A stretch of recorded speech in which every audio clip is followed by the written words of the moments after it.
Okay, good morning. Welcome back to our SPL Symposium. This morning we have Mr.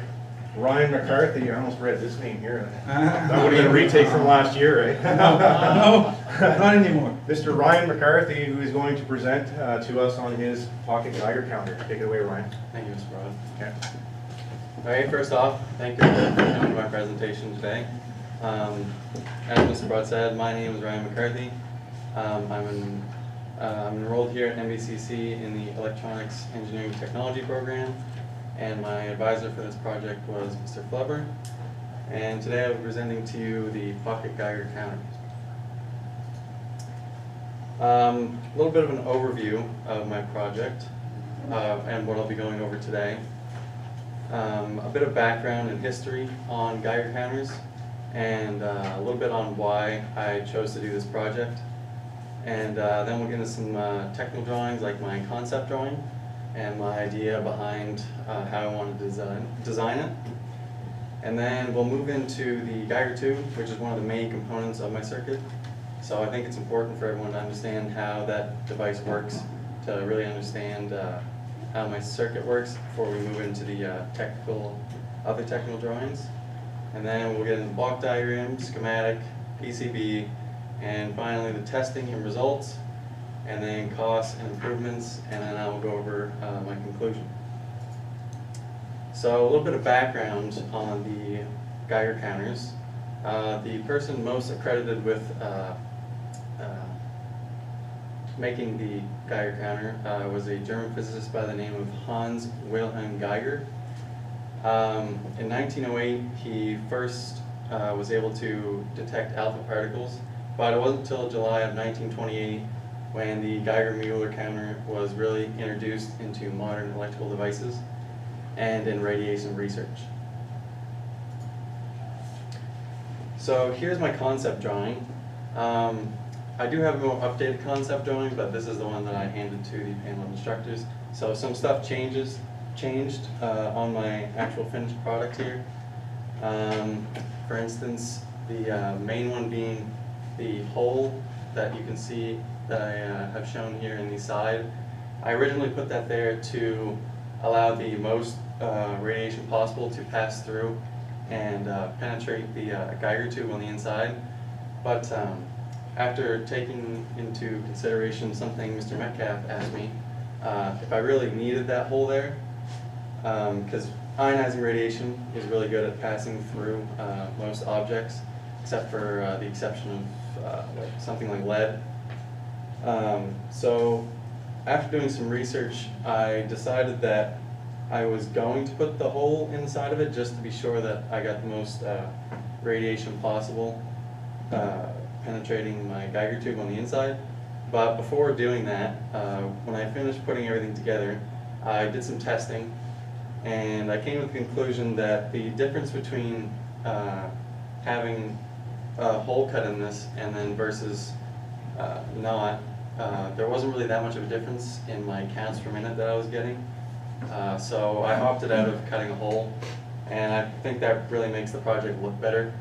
And yeah, that takes away from the possibility of someone shocking themselves by grabbing the tube and maybe touching it. So that's my concept drawing, and here's my actual finished product. Another thing is the switch is on the left side instead of the right side. That was an error on my part. When I was going to drill the holes for that, I kind of got myself mixed around, and I ended up drilling the wrong side, and by the time I noticed, it was too late. But nonetheless, it's on the left side, so if you're left-handed, lucky you, but not so good for me. Here is the Geiger-Müller tube that I used for my project. A little bit on how these tubes work. Essentially, these tubes have different types of gases in them at low pressure. And then as an ionizing particle of radiation penetrates the wall of the tube, the gases inside become ionized, which essentially creates like an avalanching effect, allowing the tube to conduct for a very short amount of time. And this is what allows you to get a voltage pulse on the outside, which you can use for the rest of your circuit. This specific model is the SBM20. My reason behind choosing this model is because of the availability online and how relatively cheap these ones are compared to some of the other ones that I had seen. The range of radiation that this Geiger-Müller tube can measure is about 14 microrads per hour, 144 up to 144 microrads per hour, and that converted into counts per minute is about 21.4 to 220,000, and then in frequency that's 0.3 hertz up to 3.7 kilohertz. So here's my block diagram. This is an overview of the entire thing. I broke it up into smaller sections so everyone can see. So here's the first part. This is my supply. You can see I'm using a 9-volt battery, non-rechargeable. This then moves into my on-off switch, which can branch it off into a 9-volt supply used for my different ICs and such. And then also that moves into a voltage adjustment pot for my flyback converter, which controls the current output, and then which in turn controls the voltage that's going across my Geiger counter.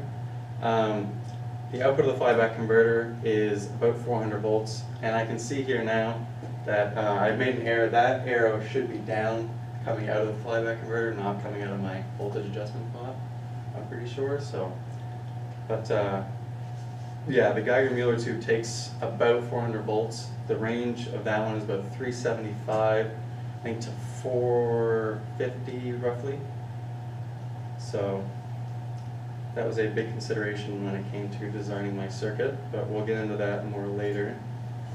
Here's the second part of my block diagram.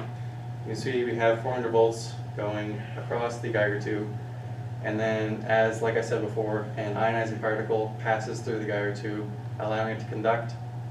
This then outputs a voltage pulse, and that voltage pulse is then fed into a voltage divider to protect part of the circuit. And then that voltage divider then can feed the LED display and the buzzer.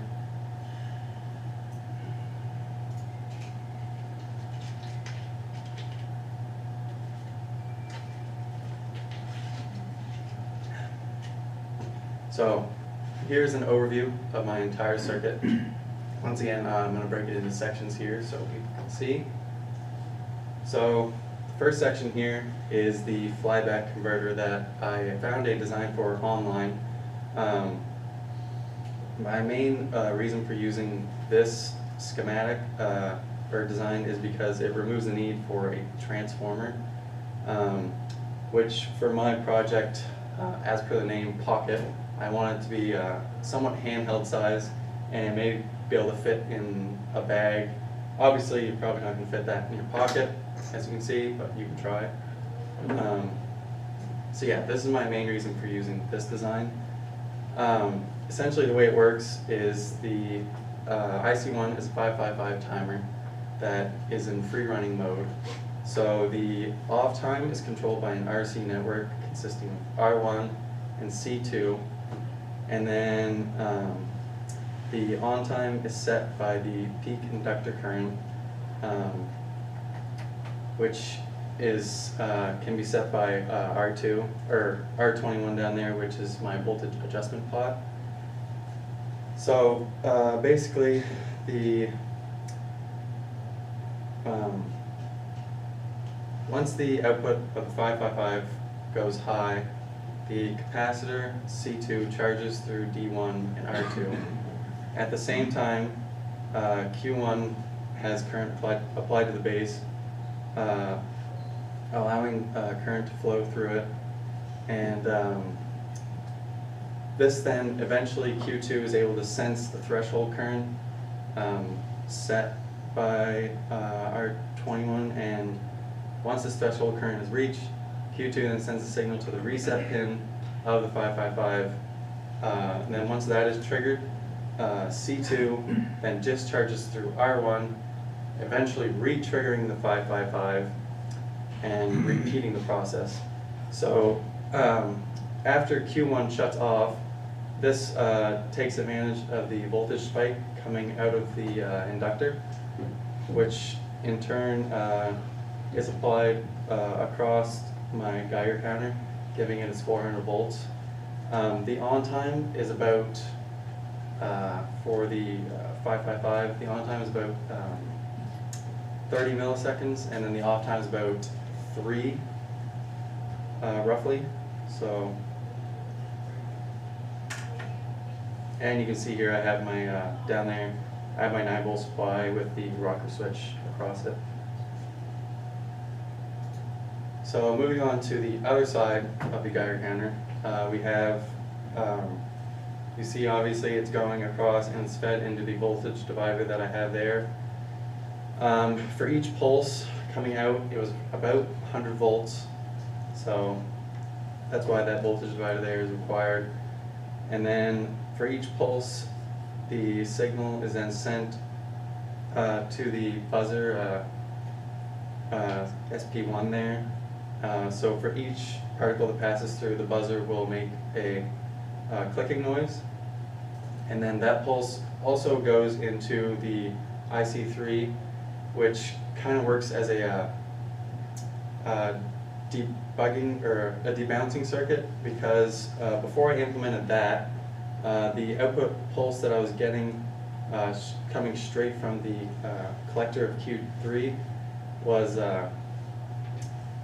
well, like, it was giving me a lot of bounce, I could say, and it was getting a lot of false triggering on my LEDs. So for each pulse, it was moving way more than it should on my LED bar graph there.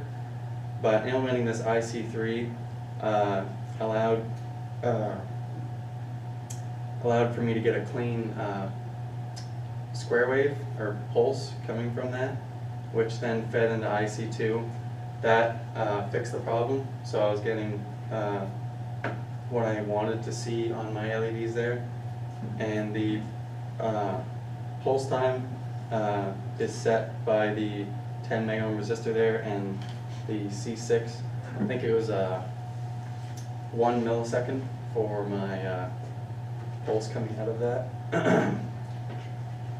So then you can see the output of that IC3 then feeds into pin 14 of IC2. IC2 is a decade counter with 10 decoded outputs, and every time a pulse goes into pin 14, which is the clock pin, it then outputs into the LED, and for each pulse, the LED increments up once. So as the count increases, the LED bar graph will move up quicker, and then once it reaches the top, it resets. So it's just a cycle. So you can see here I have R23 and R22 there. Those are jumpers. I see those should be relabeled as jumpers, not resistors, but just to give an idea of why those are there, those are jumpers for my PCB.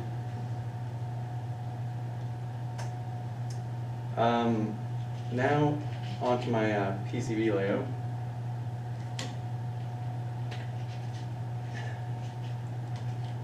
Like I said before, there was only the need for 2 jumpers, one being right here, going across to connect this pin and this pin, and then another one going here to connect the BCC going into this. This jumper here was a design, definitely a design error. I should have took into account that's where my LED header pins were going.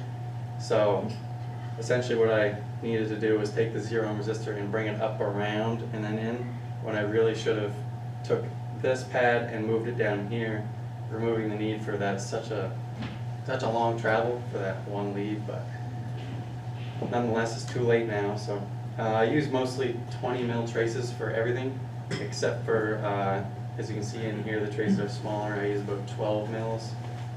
And for the pads here, I went smaller. I went the minimum 60, I think 60 or 70 I went.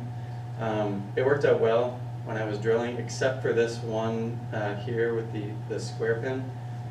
That I needed that there to indicate that that was pin 1, but it being a square pad, didn't leave as much pad as these oval ones, so I ended up slightly ripping that pad up a little bit, but it was just enough that I could work around it with my solder. So doesn't look the best solder wise, but I got it to work without needing to add a jumper.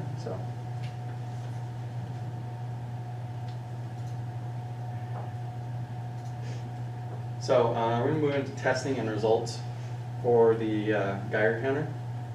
2 tests were completed, first being the battery longevity test and the radiation calibration. So the battery longevity test, pretty simple test. Unfortunately, I didn't get to finish it fully as much as I wanted to. I ran it for about 24 hours, as you can see. So yeah, after the 24 hours, I needed to take the Geiger counter and do my second test, which is the radiation calibration, and I was also doing the report. So I kind of cut the battery longevity test off and just put 24 hours plus because I'm still not sure how long it actually lasts.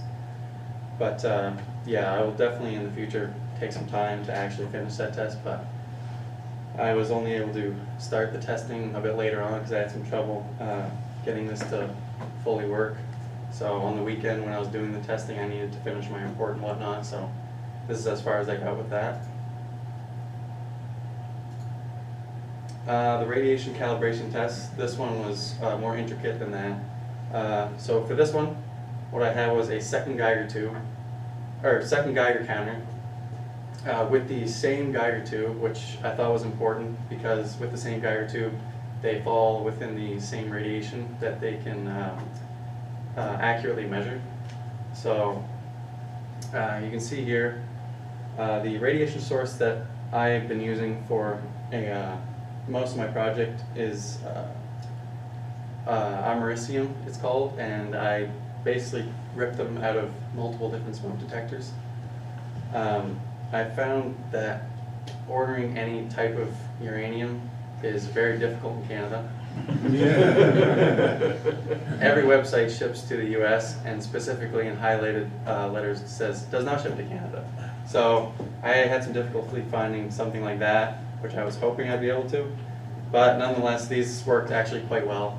So I'm happy about that. I actually ordered some Vaseline glass, or uranium glass as it's called. That never ended up coming in. I ordered it off eBay, and I don't know what happened there. I'm still waiting on it, so. It's at the border. Yeah. Unfortunately, I did not get that in, so. But I think I even did some research. The radiation glass, it's radioactive, but it's not that noticeable. I found some people online did some tests, and they didn't really get too good results. These actually would work better, I'm pretty sure, so.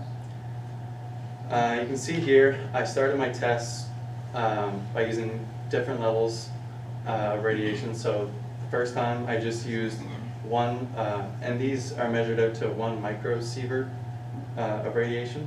So a very small amount, but I used 1 microsievert for the first measurement, which gave me about 54 counts per minute on my pocket Geiger. And then the second Geiger counter I got about 50. So they fell within roughly the same range.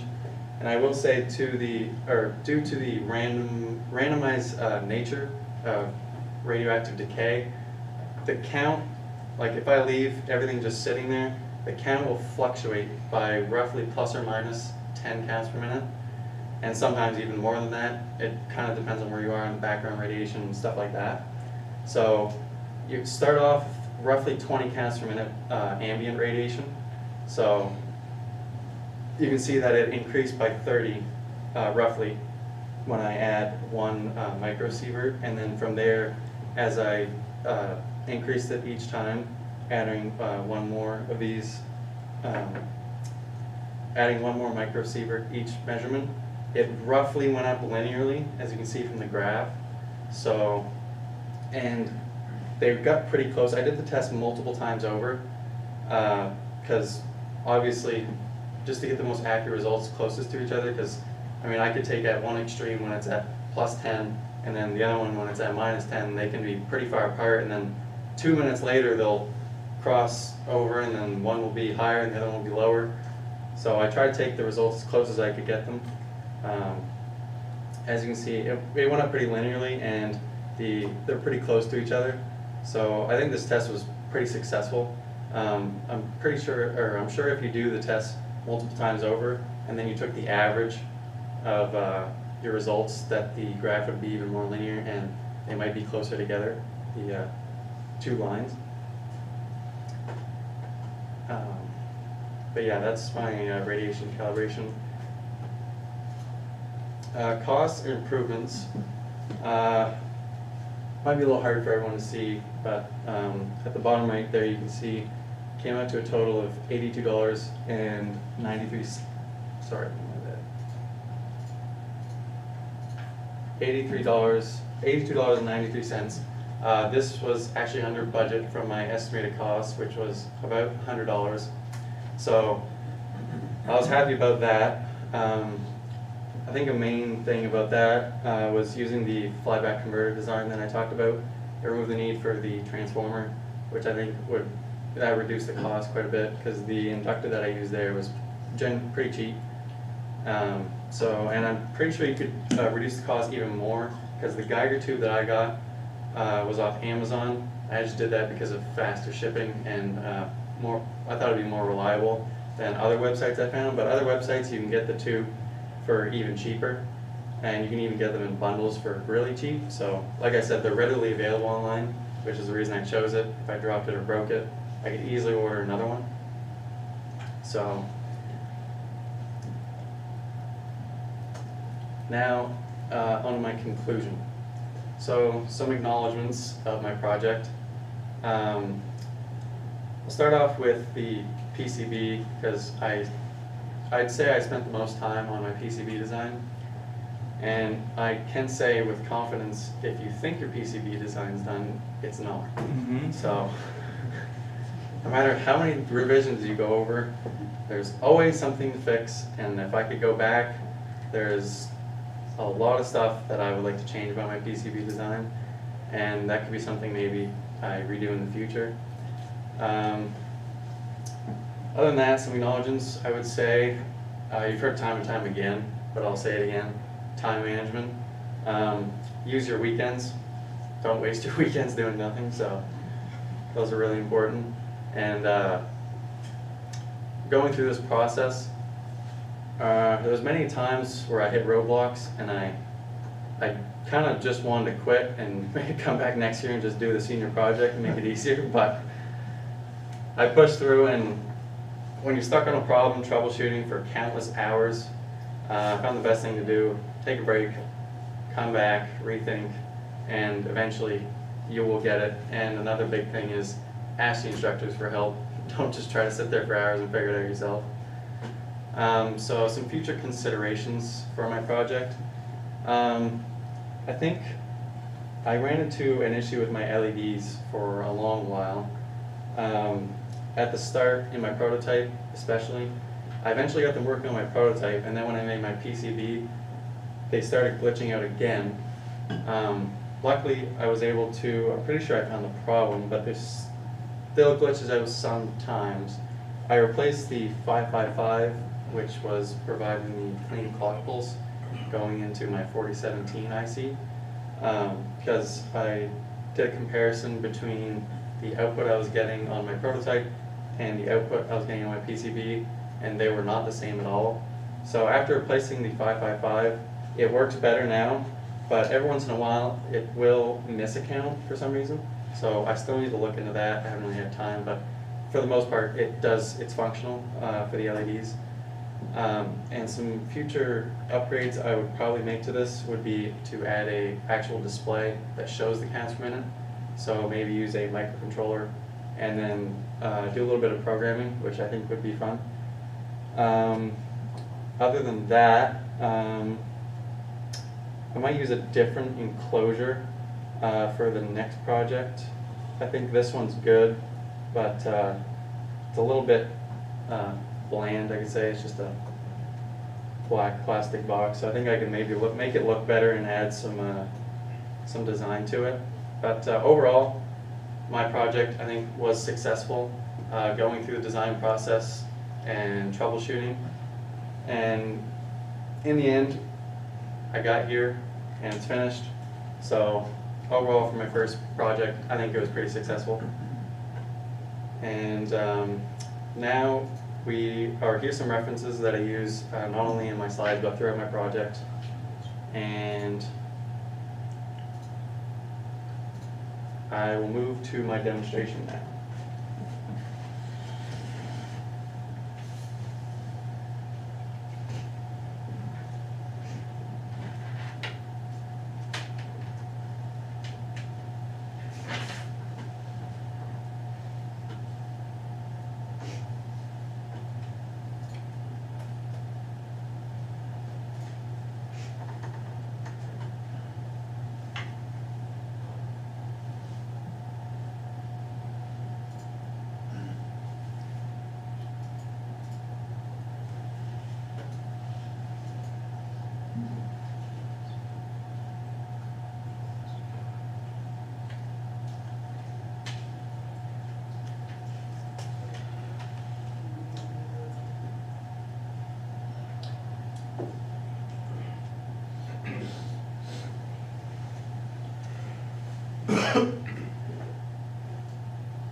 This doesn't need to be plugged in separately, does it?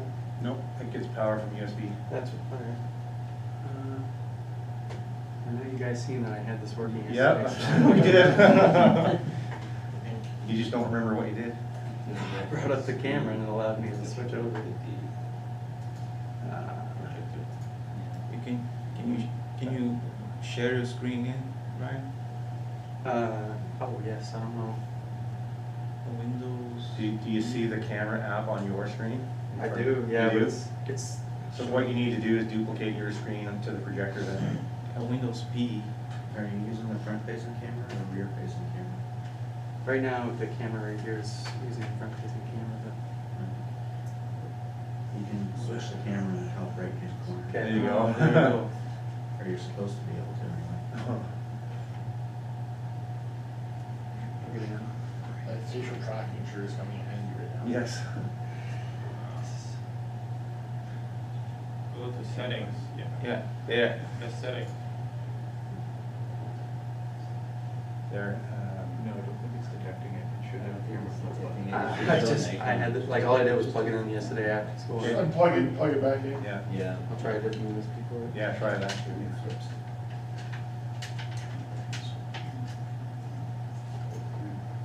There it is. There it is. Oh, yeah. Top right. There you go. Broken USB port maybe? I don't know. Must have been. Okay, so here is my finished product. As you can see, the Geiger tube is on this side, on the same side of the switch. Like I said, I would have rather had the switch on the other side, but it doesn't affect the project really.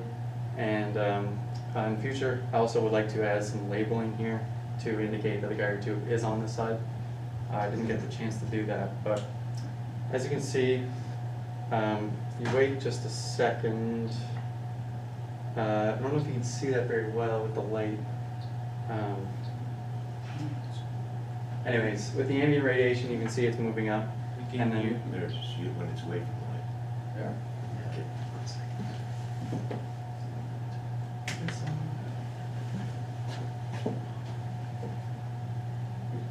So now I'll bring it closer to one of my sources and the mic.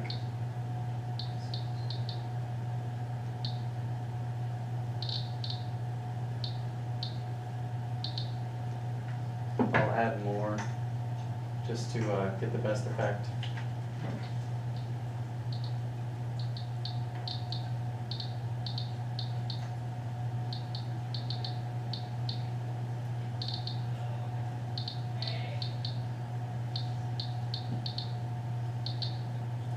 So yeah, for the demonstration, it is hard to show a distinctive measurable amount, obviously, because this doesn't show counts per minute. But you can see as I do add more radiation, the frequency of count increases. So I think that is it for my presentation or demonstration.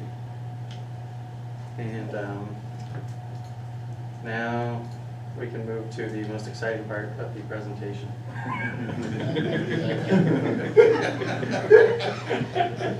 We're glad you think so. I've never been more excited, honestly. That's for pretty more than this. Yeah. We want to start off. You haven't asked me yet. Yeah. Okay. Something I missed on your presentation, Ryan, is the fact, why would I build your project instead of buying something? I would say for that, one of the main, I guess I should have mentioned, one of the main goals was to make it as compact as possible. Because there's a lot of Geiger counters out there that are like full-on setups with like measurement device going into it. And I wanted to make this as handheld as it could be. So maybe just anyone could bring it with them in their bag or whatnot. Like I found an example online of if you go into like a pawn shop, you could go find old stuff with like I think it's, what is it, radon paint stuff has that old stuff. You go around, see what's radioactive, and then yeah. So that was my main goal behind it, was just kind of make it compact and make it easier for anyone to use. Okay. What about costs? Was it worth it? The cheapest Geiger counter, like I actually ordered that second Geiger counter that I used, and that was like $140, and that was like the cheapest one I could find. So you were able to build with only Yeah. $83? Yeah, most of the ones I found online were pretty expensive. Even like, I found ones that just had the buzzer, and then they had a port for you to plug it into your PC, and then you could see the results. Even those were more expensive. Those were like $75, and then after tax, even more than that. So, You also said we want to, in the future, if you had the time, add a display to it. yes, So you might have to add a microcontroller yeah, in that's your true. project. So it So might end up I think, bumping the cost a little bit up. yeah, that would probably bring the cost up to about $100 with maybe the microcontroller, maybe a bit more with the display. LCD is With gonna the be LCD expensive. display, that Yeah. might be bringing it up. But if it's not cheaper, it's definitely comparable after doing some research and trying to buy one myself, another one to compare my results. But Okay, great. I have a question. When you did your demonstration, what does the LED display represent exactly? it represents, so for each pulse, it basically, it moves up the LED bar graph once. And this was just kind of to give people, or someone using it, visual feedback. Also, it makes it a lot easier to do testing for, if you're trying to get, because for counts per minute, I don't have a display, right? So this is a 10-second LED bar graph. So when I was doing my testing, instead of listening, for each time the bar graph went up 10 and reset, that was made it a lot easier to just say 10, 20. And then once it gets closer, I was doing my testing, once my timer got closer to 1 minute, I'd say, okay, 1, 2, 3, and then it was done. So that makes it easier for the user to know the counts per minute, but it also just gives a visual representation. As you can see, when the count gets really high, it just kind of moves up really fast and keeps resetting. I just thought that was a nice visual display instead of, So if there's a higher radiation level, yeah. what will happen? It just moves up the graph quicker and resets, showing that there is a higher, so it's just kind of a visual feedback of it going up really fast, resetting, and keeps going, kind of like It kind of just follows the sound, right? yeah, it just follows the sound. Okay. And that's another thing that I wanted to mention. I maybe in the future could add a system where I would have different LEDs like green, yellow, and red, and then maybe I would have a range of radiation, and then as the radiation increases, the LEDs would go up, indicating like a range of counts per minute, so like green would be, High, medium, low. yeah, green, something like low. that. Right, okay, thanks. So it sounds almost like you already have a counter going in your circuit. So maybe you wouldn't need a micro to display a count, you just accumulate the counter. That might work as well. Yeah, Yeah. Could we look at your radiation or calibration? Just before we, since we're talking about the display there, yeah. so you kept saying that the counter goes up, or the display goes up. When you demonstrated, it was actually going down. So is that the device that goes on the device, or is it the webcam that was turning things? No, that is actually a flaw that I made, because in my PCB design, I got it mixed up. So my pins were upside down, and then the cable that I used to connect is like a flex cable, so I could not rotate it. So I had to put it in like that, Okay, so. that's fine. It's just you kept using the word. Yeah, I was pretty sure I saw it go down, because I actually noticed user Yeah. interface going down. right? Yeah, So- no, I want to flip it around, which I probably will order different connector cable for it, but for right now, Means your PCB is right there on slide 13, did you bring that up again? yeah. You had made specific mention regarding the square pad that you had trouble with. What could you have done differently, or what would you do differently in the future to avoid this problem? Increase that one specific pad, because there was nothing really around it obstructing me from doing that, so I could increase the size of that pad. Well, I was hoping for a more exciting answer than that. What could you do with that pad? When you say increase, are you saying increase all dimensions? So I guess maybe if I state the question a bit differently, what could you do while maintaining all the proper spacing, you know, pad to pad spacing, not compromising there?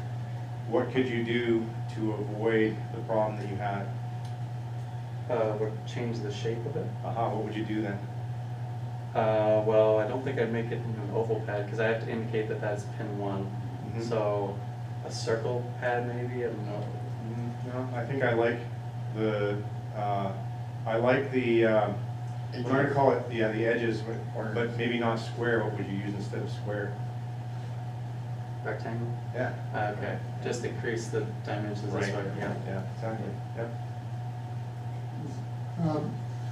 When you did, could you go up screen with your radiation calibration test? Yes.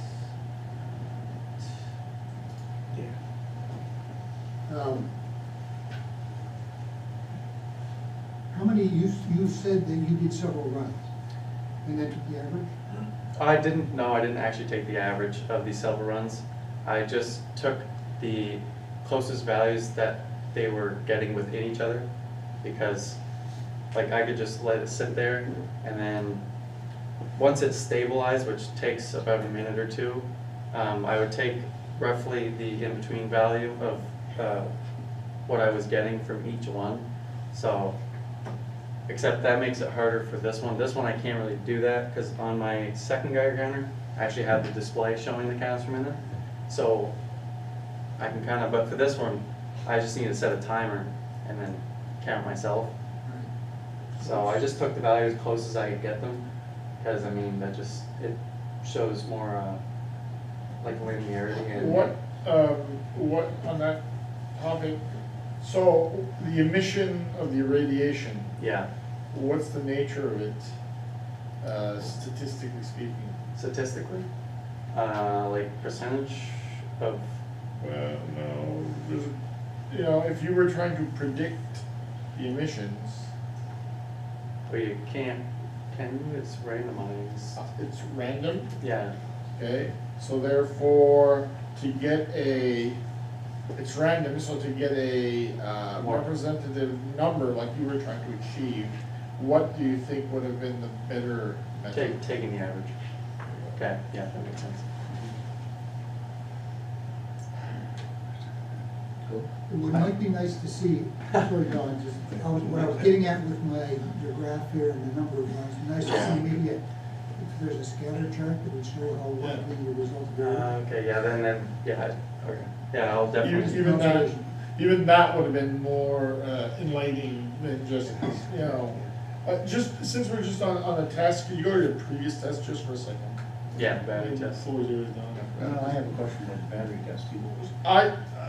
You have here 24 hours plus. Yeah, This being a test, we want to compare it to something. What was your theoretical expectation?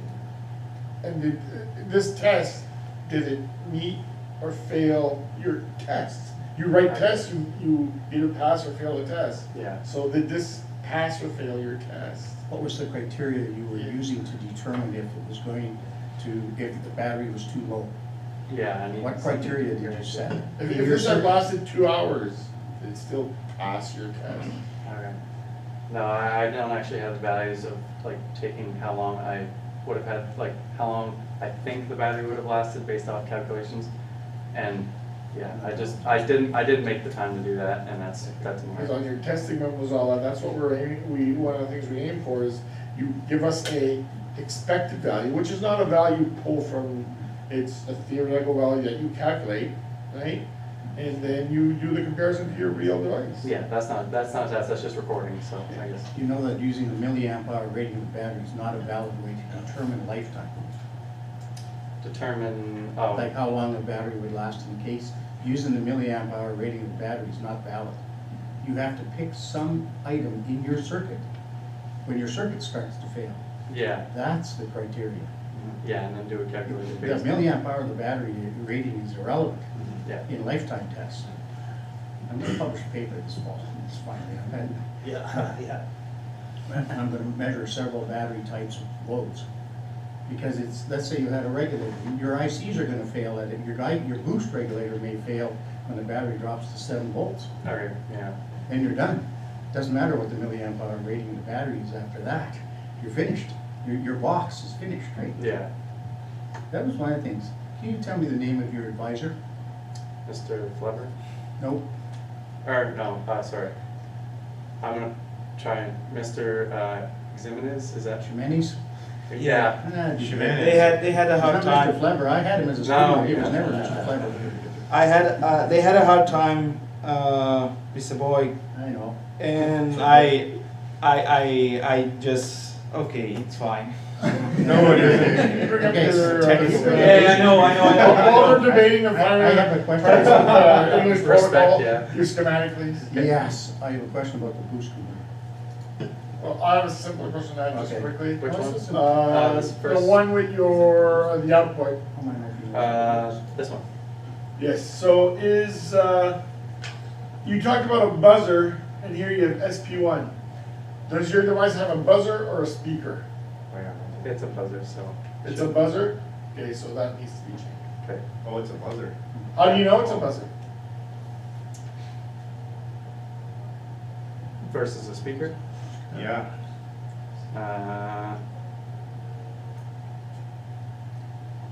Maybe there's no polarity, I'm not so sure. How does the speaker work and how does the buzzer work? Uh, If I put my Yeah. sound system into a buzzer, do I get some real nice sounds out of it? no, What do I get? you just get no, like, noise, just, I wouldn't call it noise. vibration, because it's, Specifically, what kind of vibration? A wide band, a very narrow band, very single. it's the same, No. I'm gonna say sound, all the What about the sound is the same? same frequency? Ah. Okay. If I put my speaker on my sound system, what do I hear?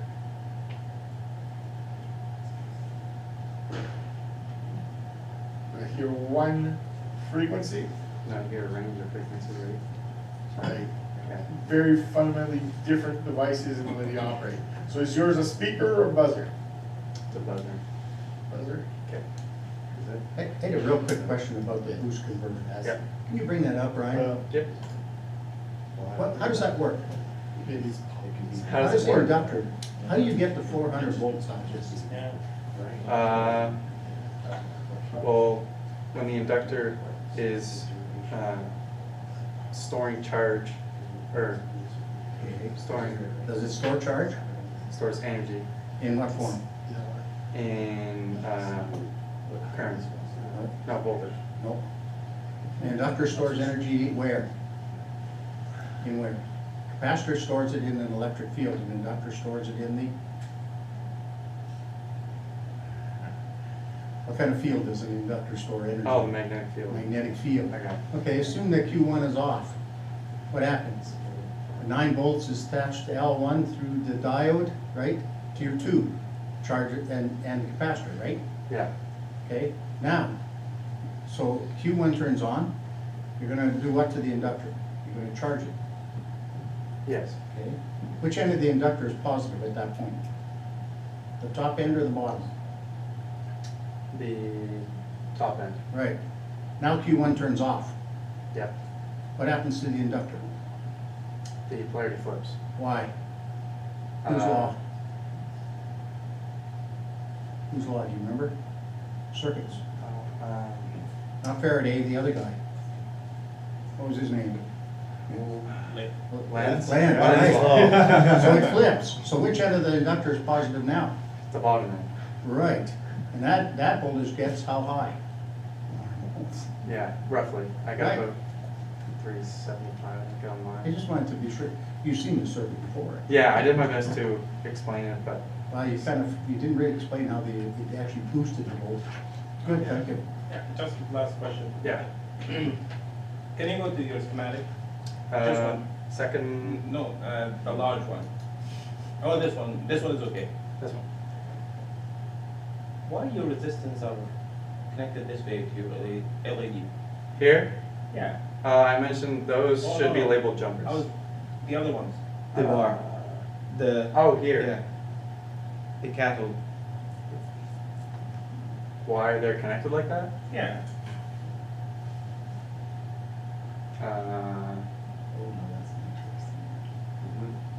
You mean the ground on the? I mean, why would you like put like where do you get you're feeding your LED from which side? The right side or the left side? Like your current input from which side? From the left side. So why would you have your resistance on the other side, on the output side? It looks like the output side at least to me. Yeah. Pretty sure the data sheet mentions specific resistor values that you need on the output for. That's not what he's asking, he's saying the location of, like, if your values are correct. Why did you choose to put them on that side of the LEDs and not there? Is that what you're asking? Yeah. Thank you. How many LEDs are on at a time? One. How many resistors do you need? One.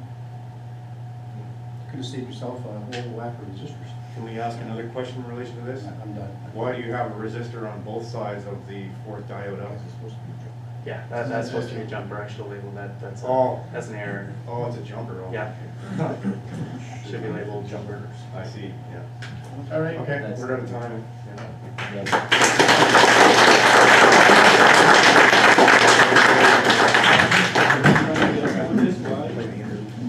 Oh, we wanted to.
gathered, with the waveforms produced from our software and the results given.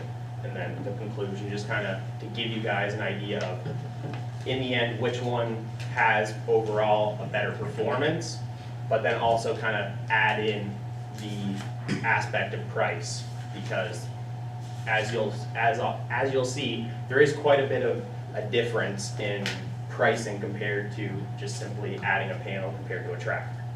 So the background, every year we see an increase in energy demand through our systems, and so by implementing more solar systems in our grid, we can help alleviate that peak load that we see throughout the day towards the morning and towards around supper time, when everybody's doing the majority of their cleaning and stuff like that, cooking, getting ready to go to work, so just all that stuff. And so by doing this, we'll also reduce carbon emissions and such. And then I also wanted to have a bit of a further understanding on the technology of PV and just overall how to set up a system, as well as understand how it's performing. And then also the bigger part is I wanted to help give consumers more of an idea on what they will what they'll encounter when it comes to costs with the two different types of systems.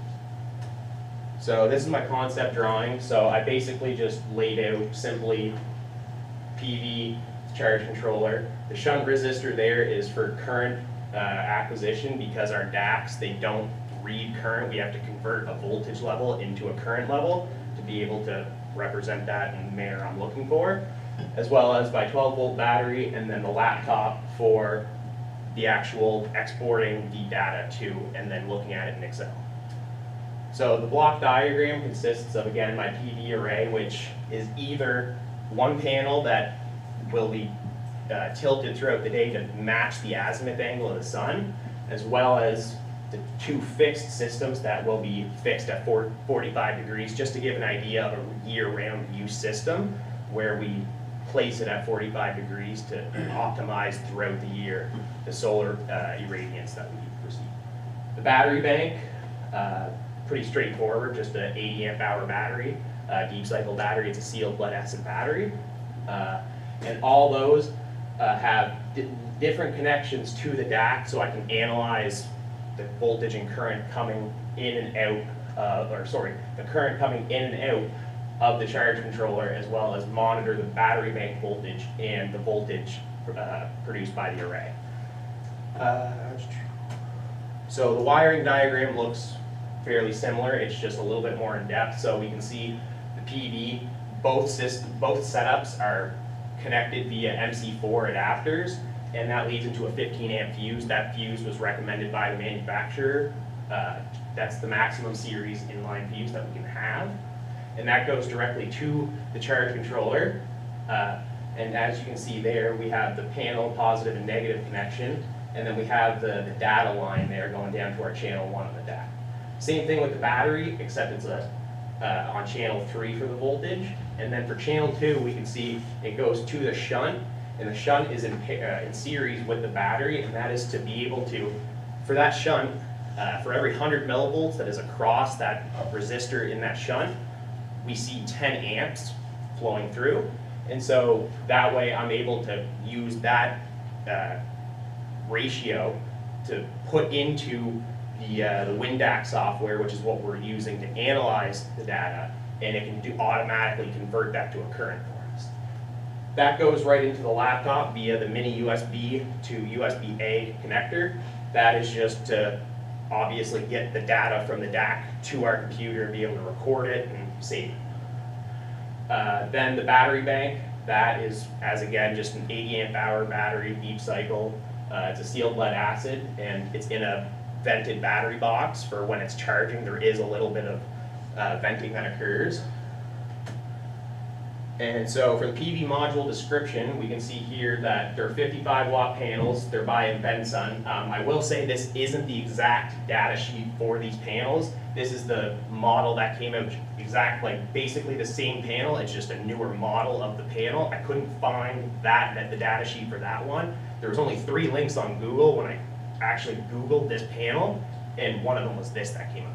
The other 2, they didn't look very safe, so I kind of stayed away from them. But as we can see here, our optimum operating voltage is 17.4 volts, along with 3.16 amps of current, and that will give us our 55 watts, but that is at STC conditions, which are 1,000 watts per meter squared for our solar irradiance, air mass of 1.5, and temperature of 25 degrees C for reference. And obviously for one setup, we're going to have one 55 watt panel, and then for the second setup, we will have 2 panels in series to create a 24 volt array. The charge controller, it isn't a power point tracking, or sorry, I can't exactly remember that term, but this one here is just a bare bones kind of charge controller. It just does the essentials that we need: monitor the array voltage, the battery current, array current, and temperature, as well as the kilowatt hours produced. It is IP65 waterproofed, so it can't be located outside. And then it also has on the back a temperature sensor that is just to connect or to put into the battery box, just to make sure that there's no overheating of the battery that occurs. As we can see here, there's the 4 parts of the bottom electrical parameters. The only ones that we're looking at is the sealed, as this is a sealed lead acid battery. And what will happen is throughout the day, as the battery gets to 14.8 volts, it'll be put into an equalization mode where the battery is basically in a state where it's fully charged, but where batteries discharge slowly over time, even while unconnected. This will cause a minimal current to be inputted into the battery to just regulate that voltage and make sure that it's at its equal full state.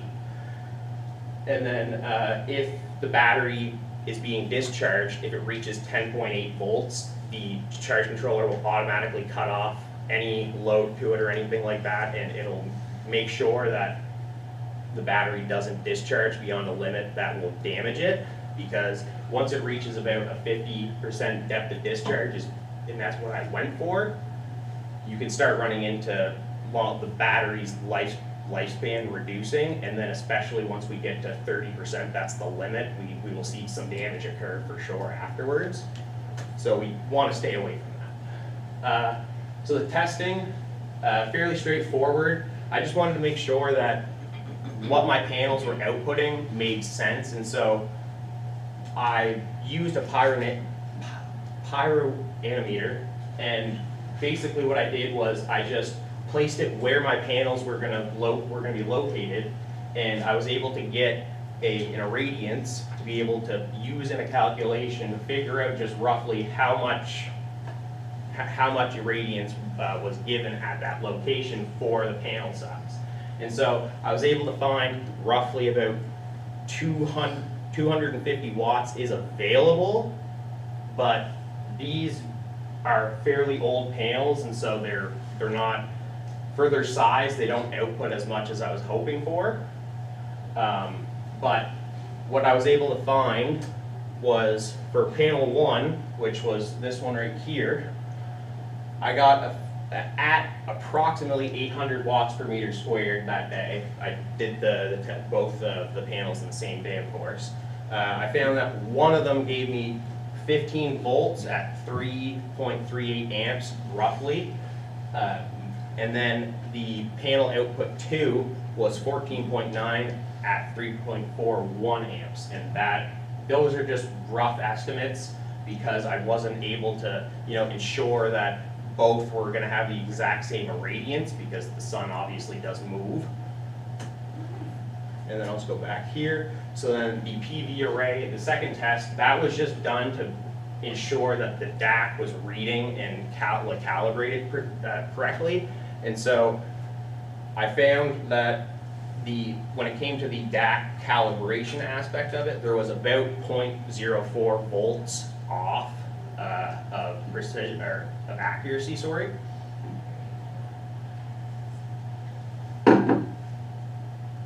And so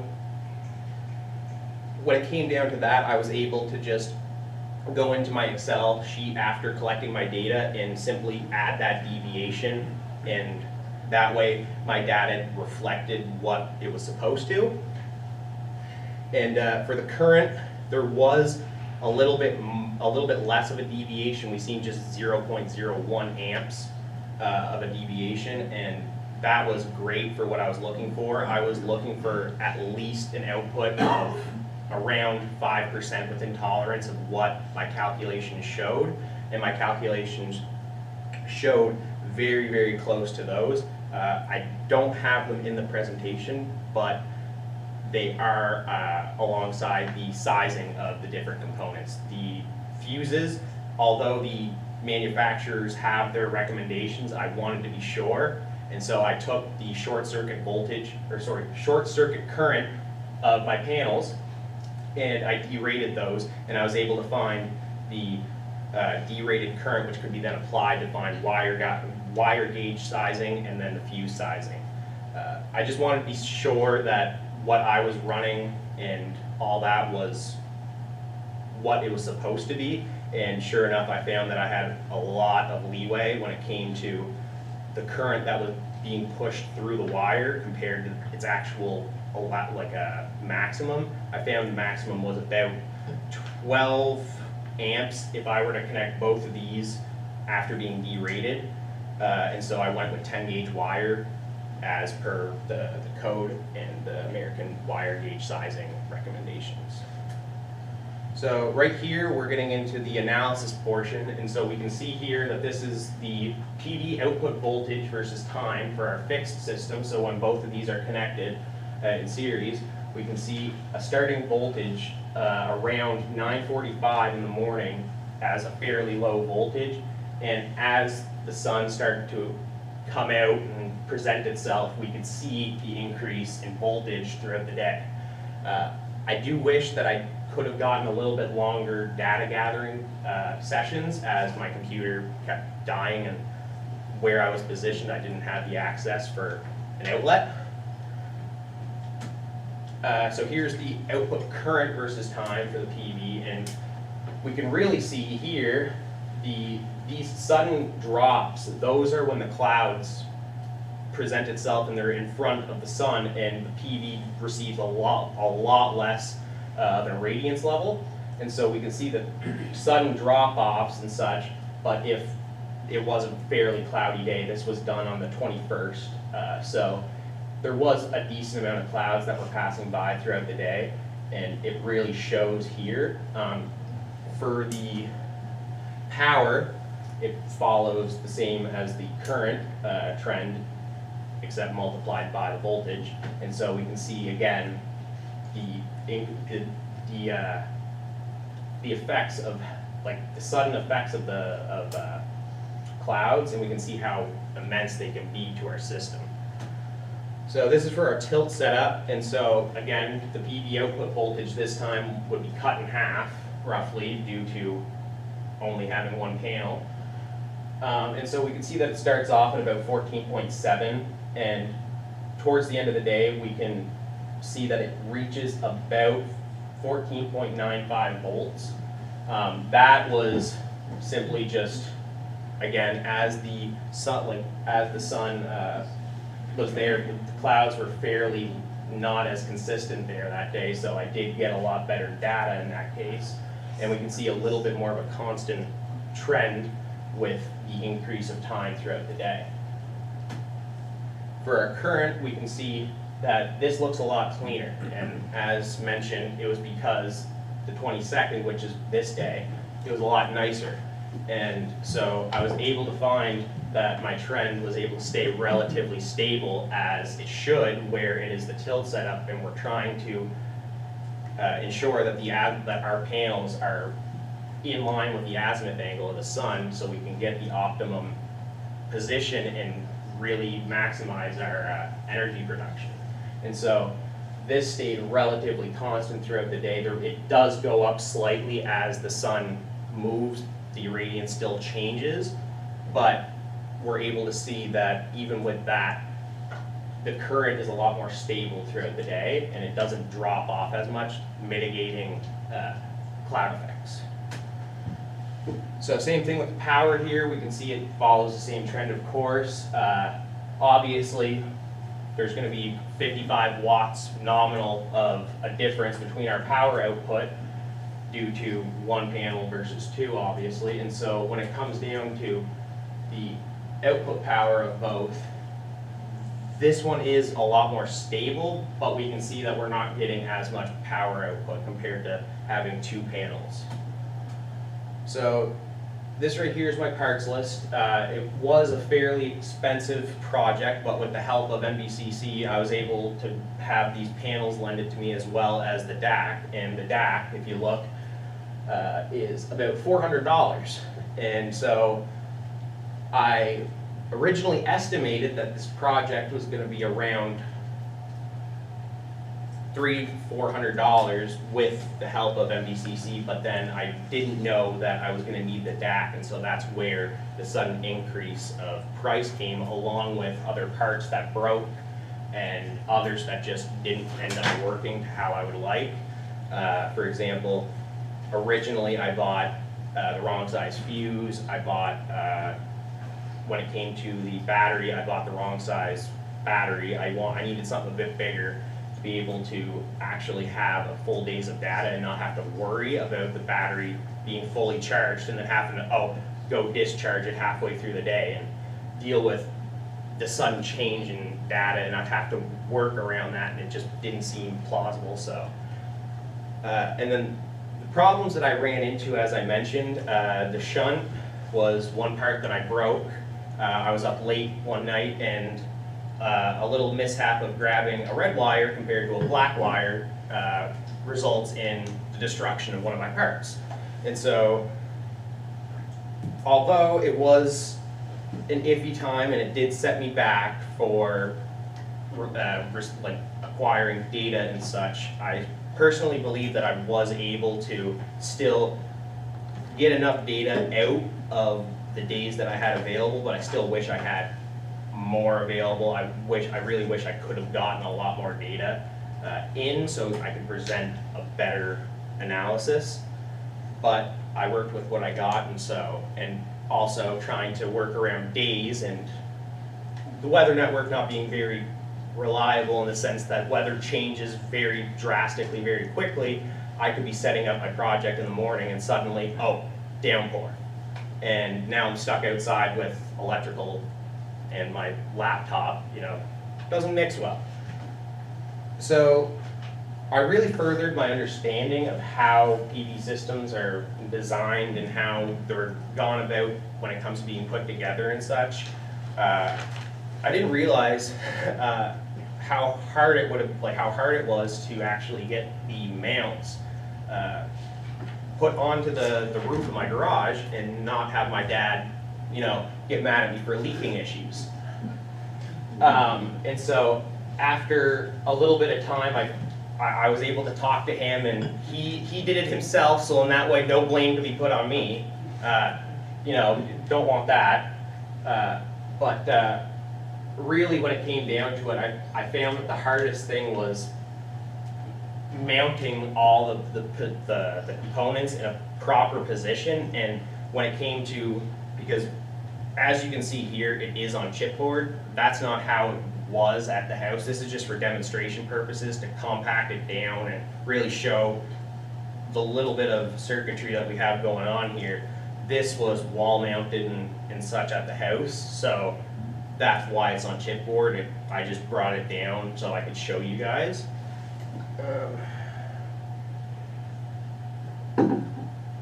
So for the analysis portion of the project, I was able to find that the tracking clearly yields a higher power output in the sense that it's more stable throughout the day, so we'll typically see a higher increase in power compared to the fixed system where, yes, we do have that extra wattage available, but throughout the day, we're only going to really see a peak of that around 55 watts in the afternoon around solar noon, and even then, our 55 watts is at STC, and that we're clearly not at STC outside. And so, when it really came down to it, money was a big thing that I wanted to consider, at least in the project, and understand that when it comes down to a customer asking what they should do, I wanted to know exactly how a tracker could affect the system. And so I found that by tracking the sun with one system, although the results were very stable, mitigating the cloud effects on the system, it was more stable, but the price, a typical tracker can cost anywhere from $750 to $1,000 depending on the company, the circuitry involved, like the technology involved with it and such, compared to $60 for one of these panels. So the cost in long term, in the initial terms, it is a lot cheaper to go with the addition, just to add more panels to your system than investing in a tracker. But the tracker does yield better results in a way that you would have a more reliable output throughout the day and have more power available throughout the day, in the sense that in, you know, around 8 and 9 in the morning when the sun is very low, there's not much energy that we can receive from the sun, and so having that tracker will really optimize the amount of energy we can capture from the sun. But it always comes down to money, and so it really just comes down to what the person wants. And so if they want extra panels considered an eyesore, then, you know, they can go for it and they'll save money. But if they go for the tracking system, they won't save as much money, but they will see an overall better performance of their system. And yeah, so these are my references. One that I couldn't really figure out on how to reference was Mr. Metcalf's solar PV class, as well as Mr. Legier's solar labs. And I learned a lot in the sense of just calculations and understanding on how to size a system accordingly to the customer, as well as understand how to size all the components like the fuses, and figure out how many charge controllers we might need in the event of a charge controller not being available that is the size that we could need. But yeah, so this is the demonstration portion of my project. I wish that we could go outside and you could actually see an output from the panels, but today is downpouring, like always when it comes to me doing this project. So I guess this will have to do. The only thing that you guys aren't going to get to see really is how the panel's output can vary by just simply moving one of the panels left and right, up and down and such, and compared to just leaving them fixed like the other system. So just 1 second there.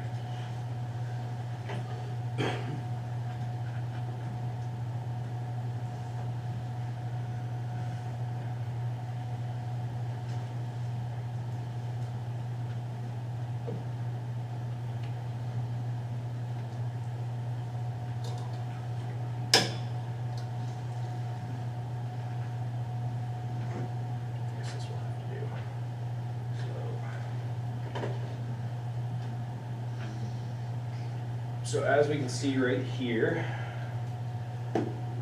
the charge controller is just showing the battery voltage right now, or not right, it just changed, but these values aren't very precise. There are tolerances to take into account for these. But then the two buttons down here are just simply, one is to cycle through So when the sun would be out and, we would see a current here. Eventually, we would see a kilowatt hour value produced here. And then we have the battery voltage, the temperature, and then this down here is to change the mode for the battery. So if I had an AGM battery, I would have to change it from the sealed setting to the AGM setting. And then down here we have our DAC. The DAC is simply just a unit to be able to acquire data and analyze it, as mentioned, the shunt, and then the 20 amp fuse, and right here is the battery box.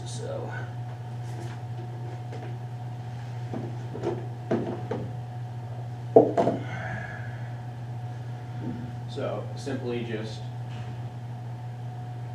4 wires, the 2 DAC wires across the battery, just to monitor the battery voltage to know when it's roughly about at full capacity, as well as the 2 10 gauge wires feeding the charge controller.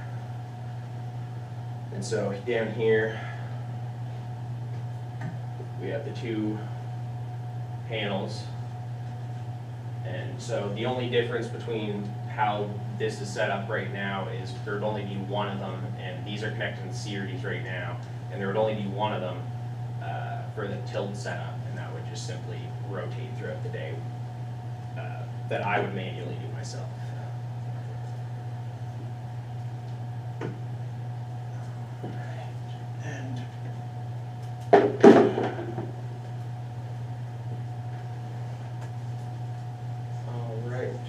So that was the demonstration. I really wish that I could bring these outside and show the effects of actually moving the panel and,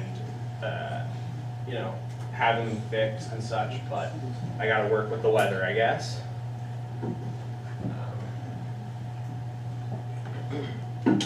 But yeah, I'd like to open the floor up to questions from you guys.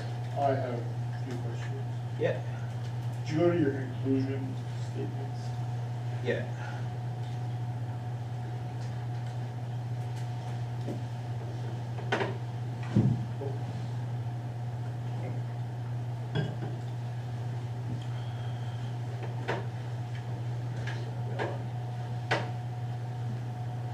Oh, there it is. Alright. Oh. Shift F5. Shift. If you were, you have to be at this level. I'll just.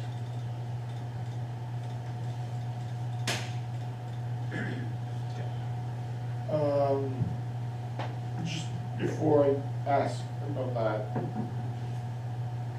this was an analysis project, Yeah. so what was your question?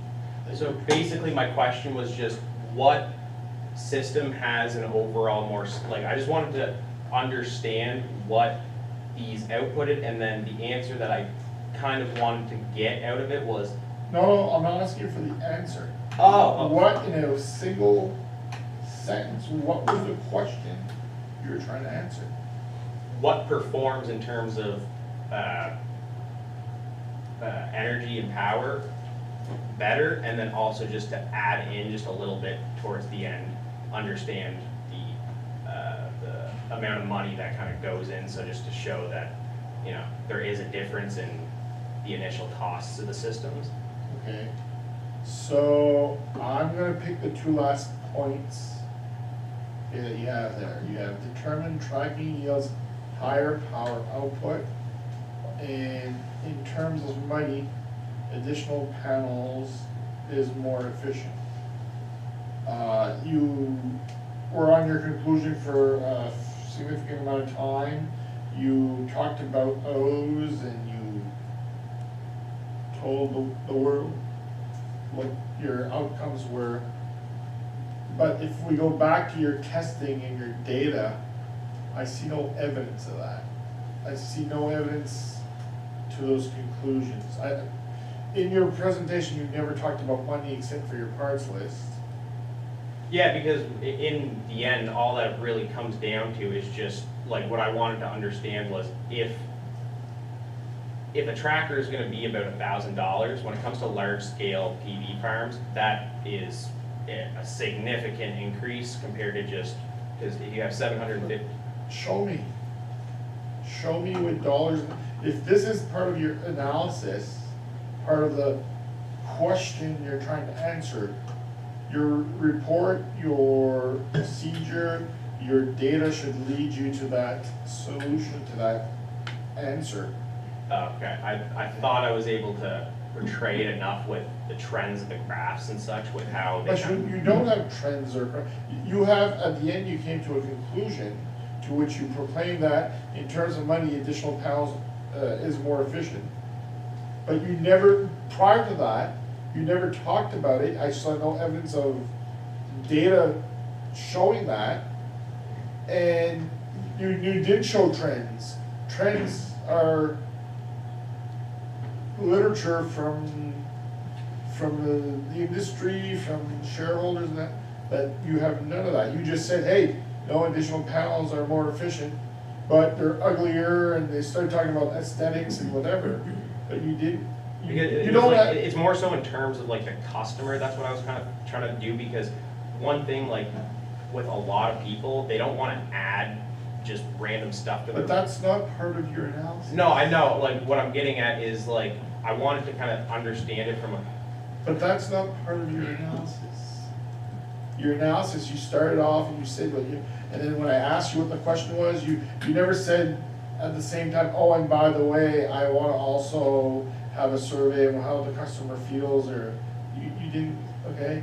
And then, again, if we go to the next one up, determine the tracking yields of higher power, versus, first of all, it should be energy. It should be power, it should be energy. When we talk about any kind of generation of energy, right, okay? So it should be that. And you've got these lovely graphs that are unfortunately all separated, so we can't make a comparison. I do, I realize that, the one concern for me was I wanted them to be, like, clearly visible for the people in the back as well as on the live So stream. one more line on this graph would have made it less visible, is that what you're saying? Oh, do you mean like divisions, or do you mean? No, I'm saying, Like you have a curve there. This is the curve for what? PV output versus time for the tilt setup. Show me the non-tilt setup.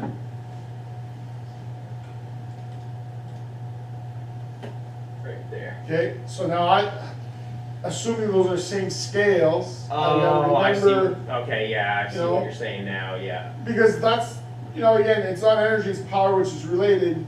That's what's supposed to be your proof in the pudding of what's gonna be the result. And, and again, you talked about, stabilities and things like that, which, again, that's not your analysis. Your analysis was the comparison of one technology to another as far as energy production is concerned, I'm assuming. Because that's what I took from the title and some of your intro, okay?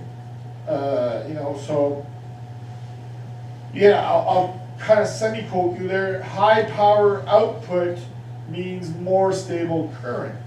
No, what I was trying to say was, like, with, like, as we can, like, for here, we can see that due to the fact that I was tracking the sun with it, there wasn't those, like, it didn't start out at a low power, like at a low power level, so like. Were you tracking the sun here? Yes. That was tracking the sun.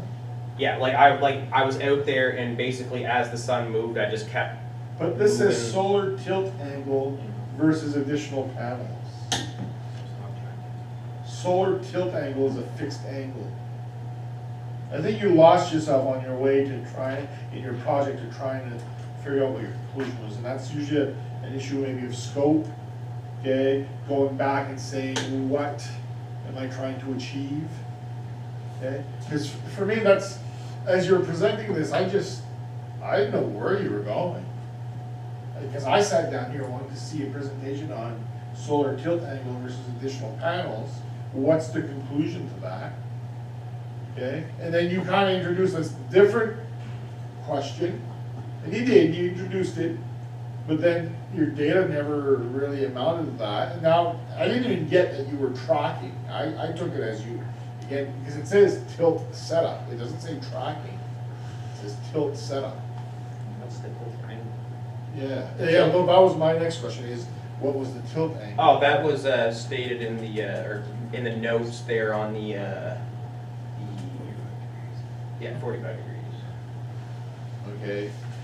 But again, I never caught tracking as something that was involved here. In fact, I don't see it. I How think did you measure it? I think the misunderstanding for me was the word tilt. I think I got the tilt of like which way it's tilted in a sense.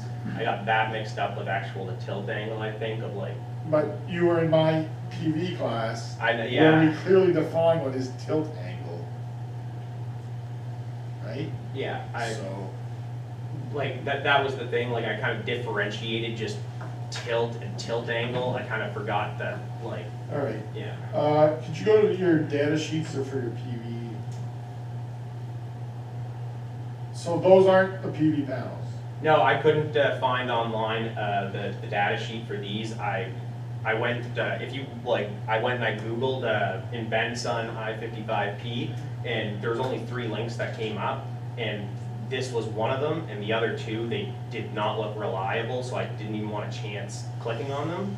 So is InvenSun there somewhere? Is there contact information like email or phone number or?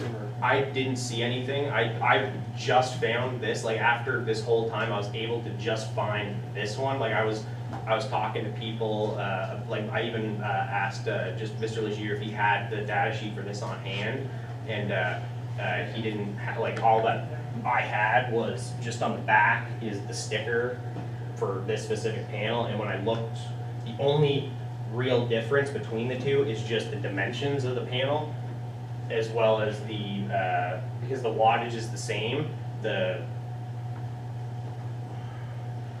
short circuit current is the same. The only difference is they lowered the max fuse rating on the newer panel from 15 on this to 10 on that. But it's still, it's not right that you're using a different data sheet. And my point is, you have the company name. You could have done a little bit of detective work and found out what their contact is, their contact information. Send them an email, phone, ask them if they have data sheets on. If they were saying, oh, you know what, use these are fine, I'd be good with that. But if they would say, no, hold on, we'll email you the, that's a whole other story. Because yeah, when I went on their website, they didn't have what is it, the this specific panel is the I-55P. That's and, fine. And the only thing in their list was the. I know, but that's their website. A lot of companies don't keep their websites up to date. Okay? When I check to see if the pizza place is open at 8 tonight because I want pizza, and it says it is, and I get there and it closed at 7, I'm pissed off at the company, but then I realize that company doesn't keep its website up to date. No, it's the same thing. You have to, it's your project, you're the one invested in the interest, everything that you assume falls back to your conclusion, and to be honest, nobody walks out of here saying InvenSun is a company that doesn't whatever. They're gonna say, you had the wrong information, you came up with conclusions that weren't accurate because of the data used, so on and so forth. Okay, that's really how it works. Anyway, the last thing I want to ask is, one thing I didn't see in all your slides, all your graphs there, is you said you had the pyronometer, and you took a reading with the pyronometer. So you took one reading, that's what you did? No, for just the testing purposes, just so I could like actually understand what. Okay, but all your slides, you kept talking about the clouds came in here, the clouds, and then wasn't the pyronometer a quantitative way of measuring the actual insulation on your panels as you're doing the test, as opposed to saying, well, this dip in the current here, I assume was when that cloud rolled in here, and this one here, and this one, you know, this other location here wasn't, well, the clouds are here, but they weren't here. That's very qualitative. The pyranometer hooked up into a DAC and recording that Oh, no, information it was on just the like same one of the time. handheld ones, that was my issue, I didn't have the funds to go buy one. We have pyranometers here. Yeah, We got two. I wasn't made aware of that. Well, somebody sent me an email asking for them, and I instigated they were available in the lab. I'm pretty sure it was you. All that I know was I asked if we had the, like, a meter to measure the, I'll look at my Density. emails and we'll talk about that, right? So definitely that would have helped. Again, support your arguments. That's what it is. An analysis is, you have an argument, you have a question to be asked and answered, and you want support for that. That's what you want, okay? All right. MPPT, what's that stand MPPT. That's not for my project, for? I What just does it want, stand for?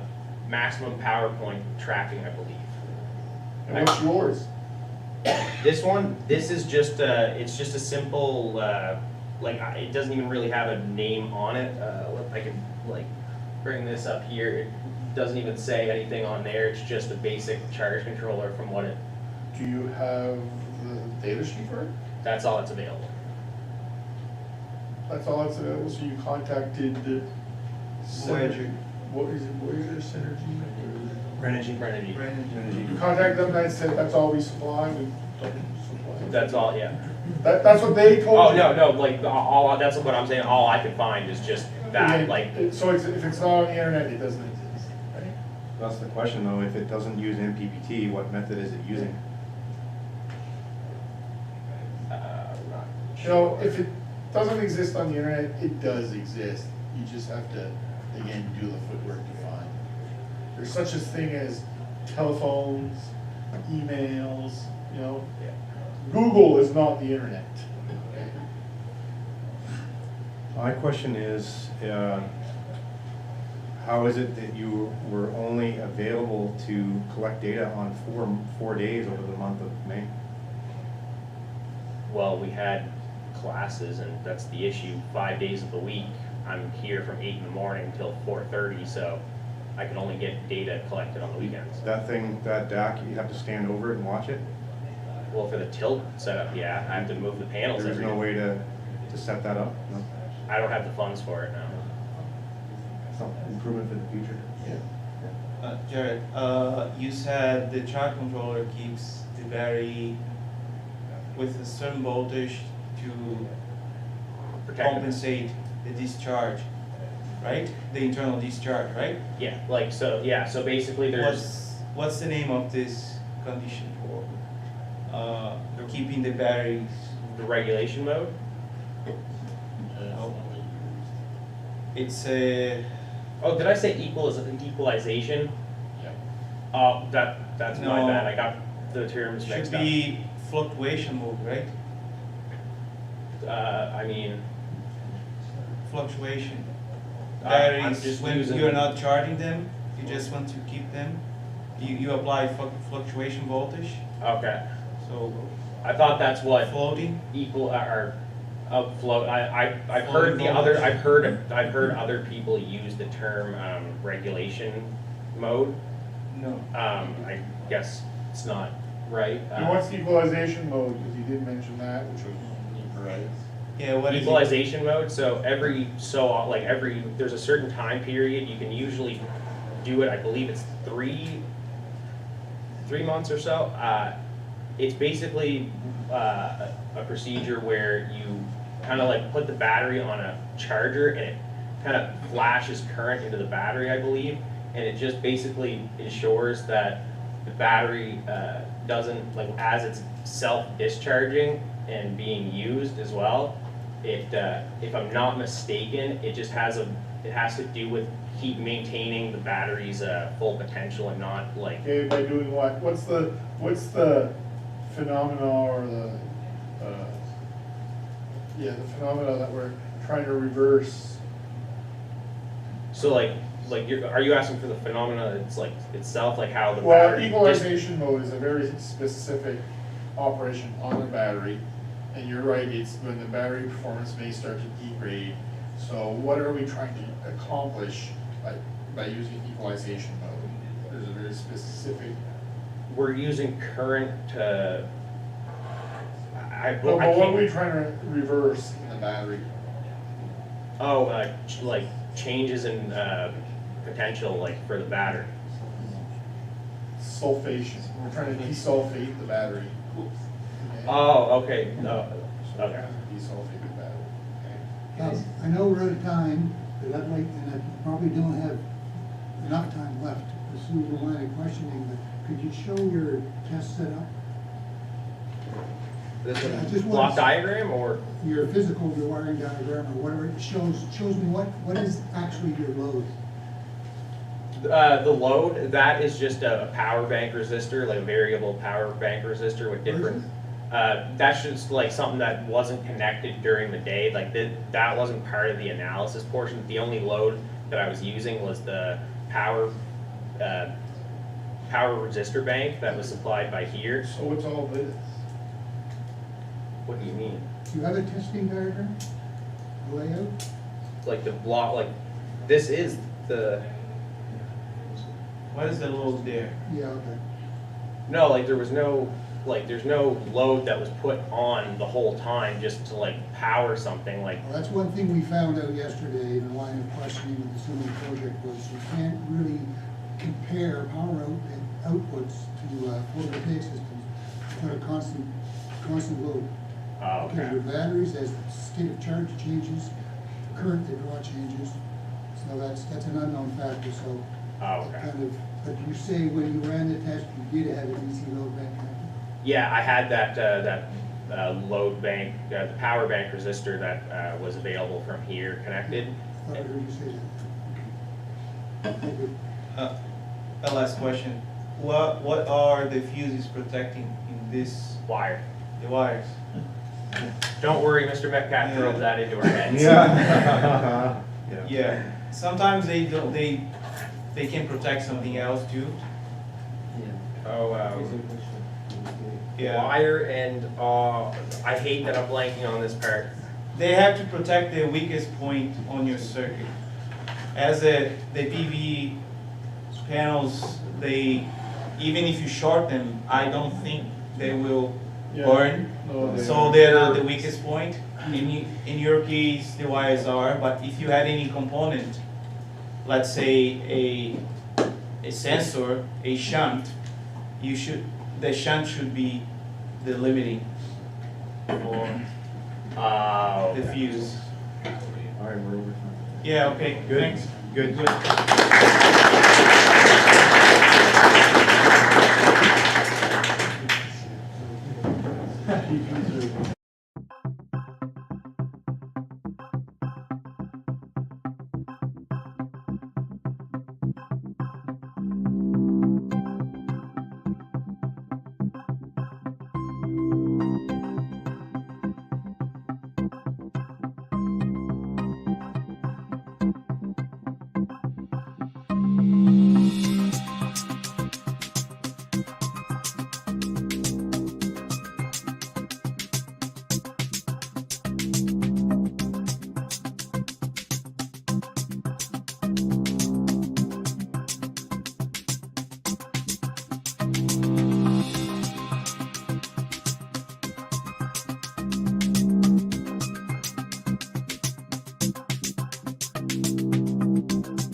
Okay, welcome back to our symposium.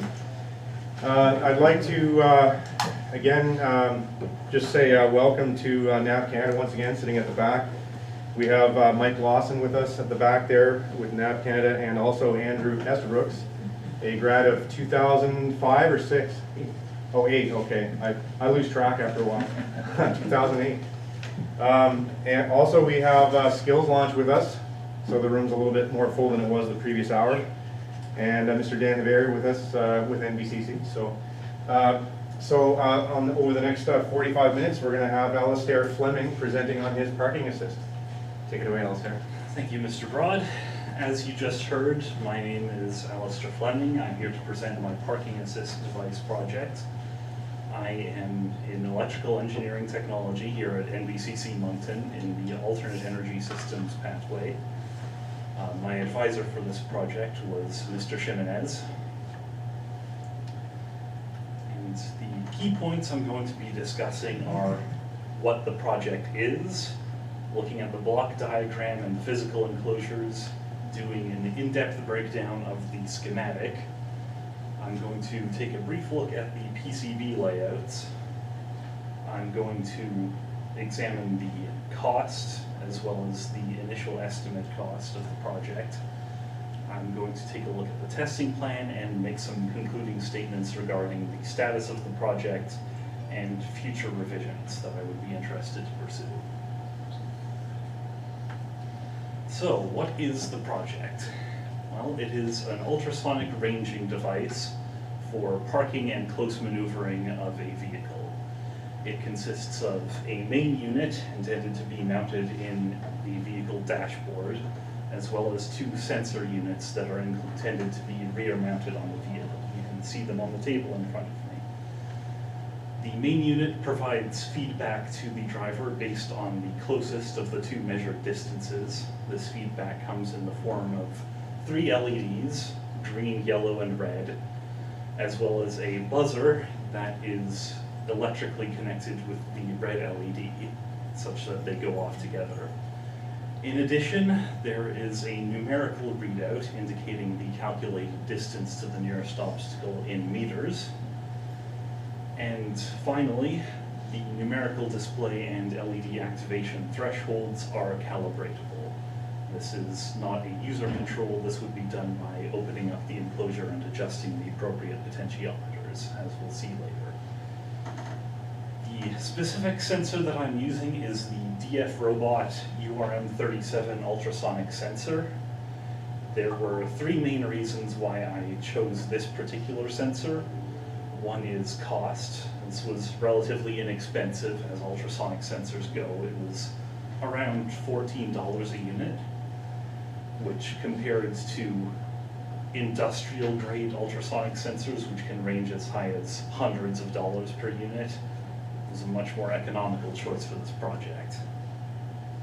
Secondly, while it is designed and intended to work with a microcontroller, it does have a default mode of operation. That means it does not require a microcontroller. And in fact, one of my goals setting out with this project was that I would not be using a microcontroller.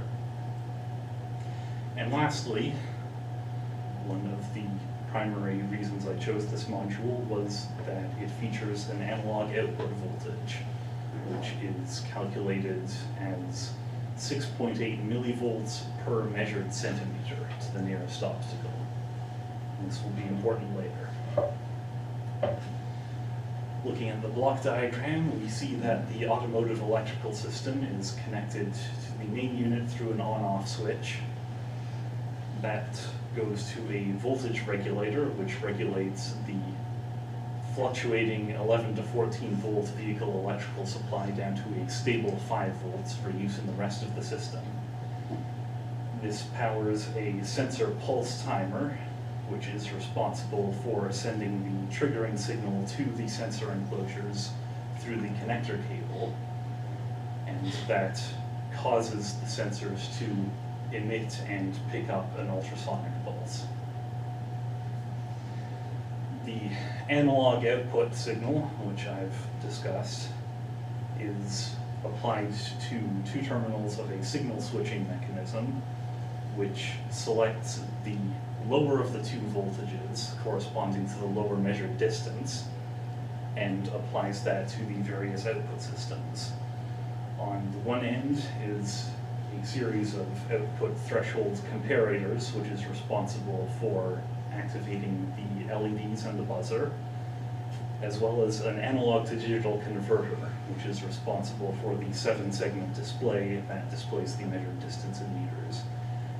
And as part of that assembly, I required a charge pump in order to provide the analog to digital converter with a negative 5 volt voltage in addition to the positive 5 volt voltage. Taking a look at the main enclosure, you can see on the front there is the on-off switch, as well as a display bezel for the 7-segment display and the 3 LEDs above it. And on the back, there is the connection to the automotive electrical system and 2 holes through which the wires that connect to the sensor enclosures are threaded. Looking at the sensor units, on the bottom is the hole through which the connections to the main unit are threaded, similarly to the main unit itself. And on the front, you can see the 4 smaller mounting holes for the sensor assembly, as well as 2 larger holes through which the sensor and receiver for the ultrasonic pulses, or the emitter and receiver rather, are seen through the sensor enclosure. Unfortunately, this does affect the ingress protection of the unit, but since an ultrasonic emitter requires, well, it uses a physical medium in the form of sound waves, so some amount of outside exposure is unfortunately inevitable in this context. Beginning our look at the schematic, we see the connections of the car electrical going through the on-off switch. It is a single-pole, single-throw switch. To the terminal block and the fuse. The fuse is rated at 150 milliamp fast glow. 150 milliamp is a figure I arrived at through calculation. I took the measured current of the entire device when all outputs were engaged, which was on the order of about 110 millivolts.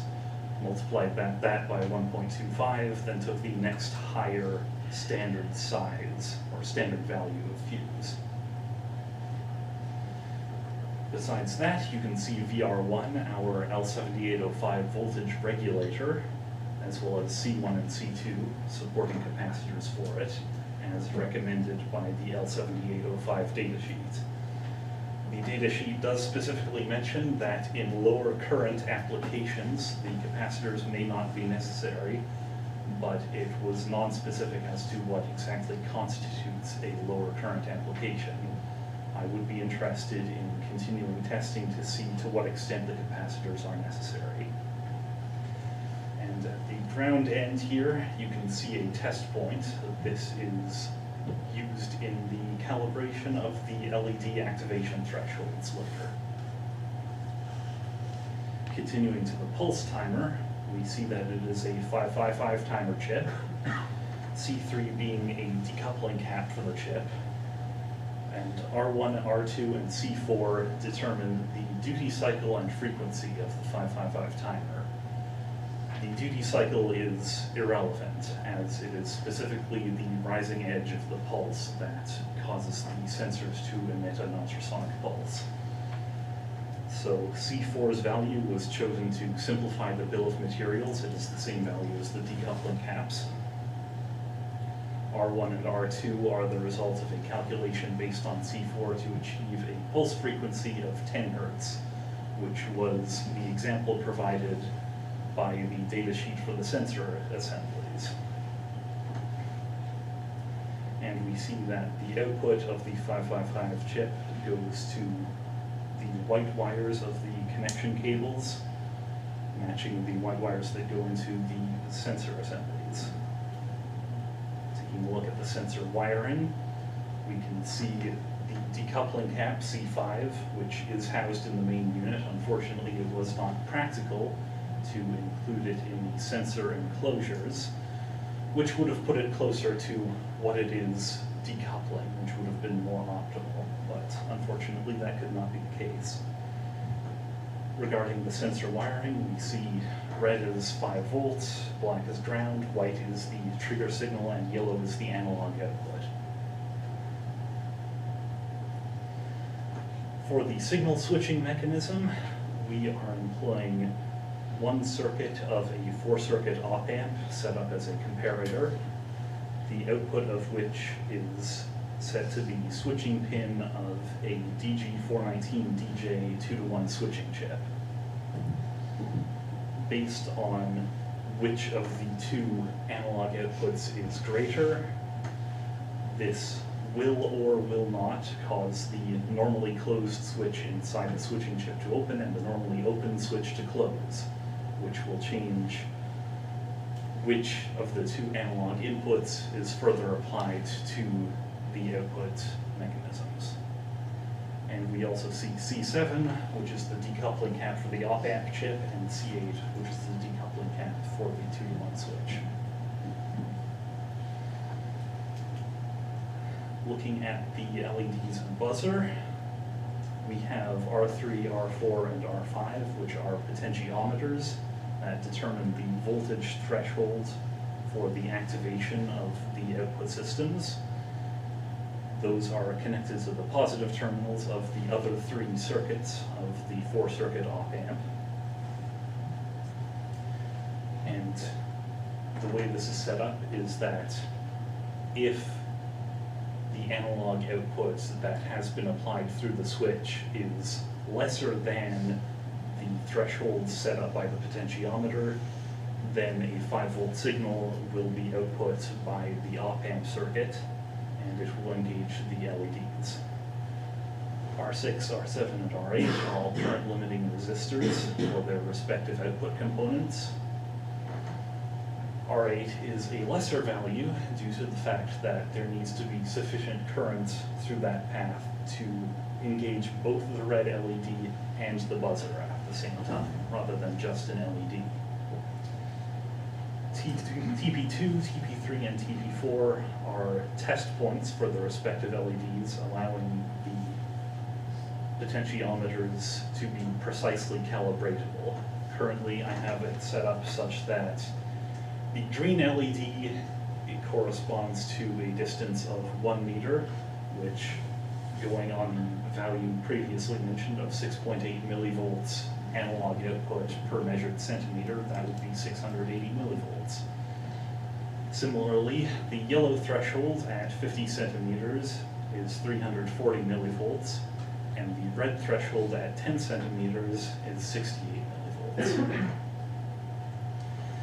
And in addition, the analog output applied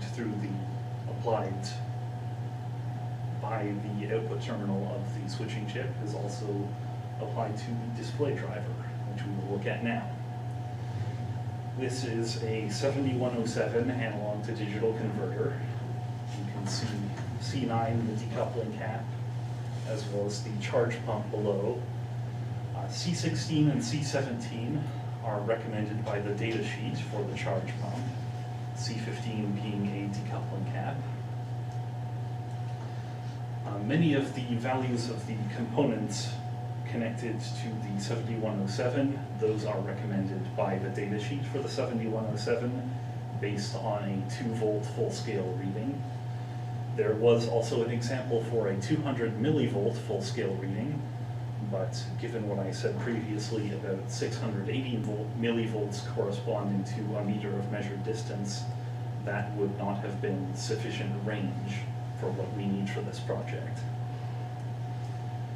You can also see that the 7107 is connected to an LTD A512RI 7-segment display module. Excuse me. R14 is a current limiting resistor that functions to connect the first decimal point to ground.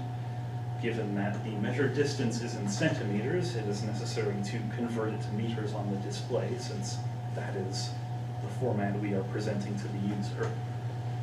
C18 is a decoupling cap for the 7-segment display. The value on this schematic for C18 is currently incorrect. It should be 0.1 microfarad like the other decoupling caps rather than 10 microfarads.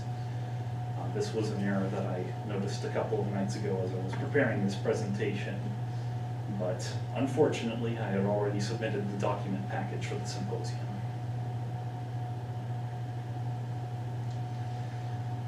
Looking at the main board of the two PCBs, this was 15 mil minimum trace width, 20 mil where possible, with 15 mil trace separation. The exception is one of the traces that is required to run between 2 pins of the analog to digital converter to prevent having to use a jumper there. You can see on the top edge the terminal block that connects to the automotive electrical supply, the fuse voltage regulator with heatsink, and 2 of the terminal blocks that connect to the sensor assemblies.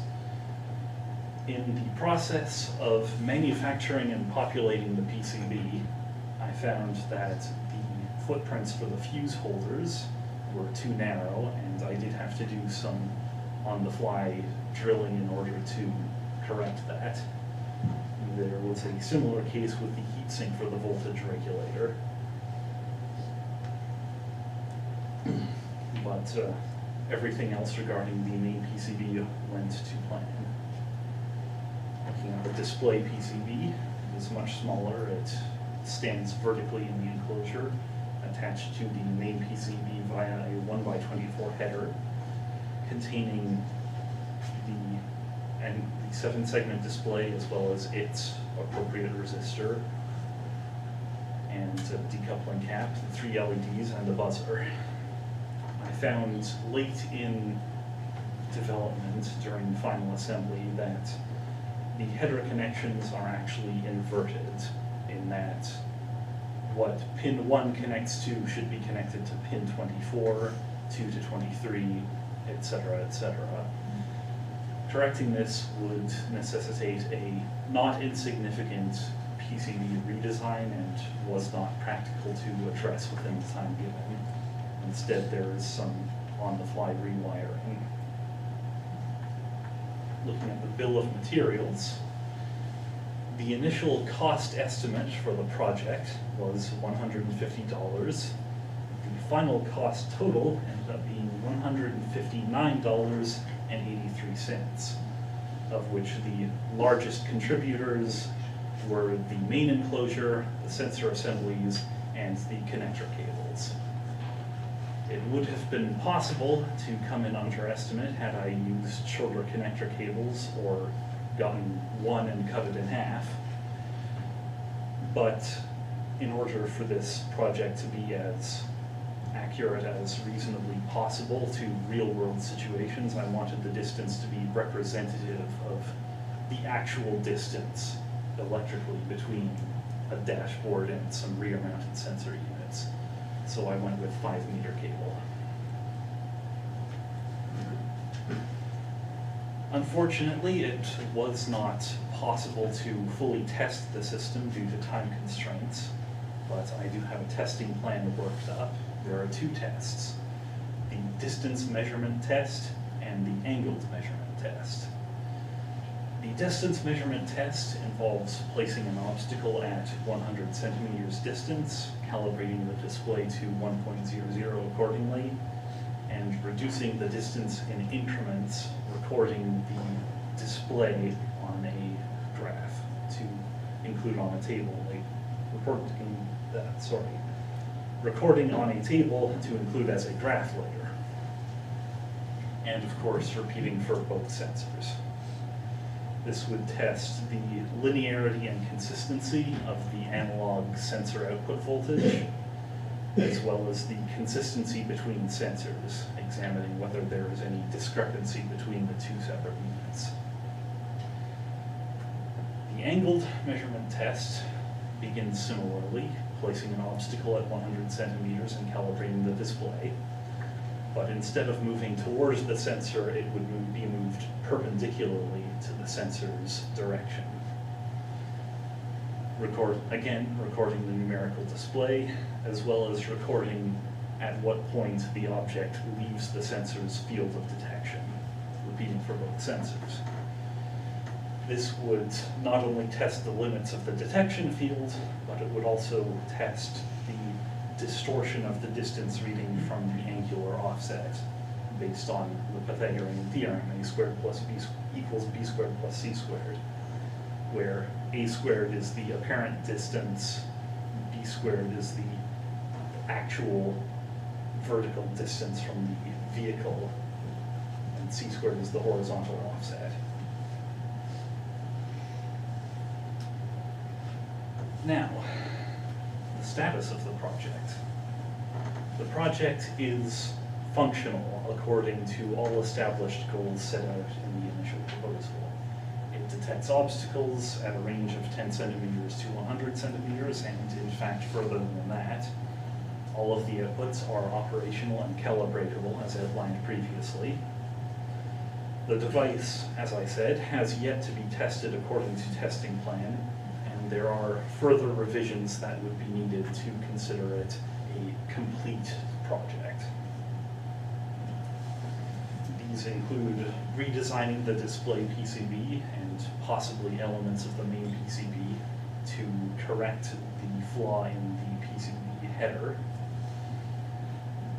replacing the connectors as they are with properly weatherproofed panel mount connectors. I will be looking at ingress protection IP65, something on that order. Re-examining the schematic to remove errors. As I mentioned, there is at least one that I am aware of. And adjusting the PCB footprints of the fuse holder and heatsink. This concludes the presentation. I will now switch to the camera for a quick demonstration. Since it would hardly be possible to bring a car in here, part of a vehicle electrical system will be portrayed by a power supply unit borrowed from the lab. So I'll turn this on. It is set to about 13 volts. Turn on the main unit. It is going to briefly engage all outputs as the sensors do their self-calibration, so apologies to anyone who might be listening via headset. And you can possibly see the output is very significant because the ceiling is quite high in here. But if I hold my hand out over one of the sensors, you see the output drop, or the distance drop, and one of the LEDs engage. If I move it closer, it is a similar case for both sensors, indicating that the switching mechanism is working as intended.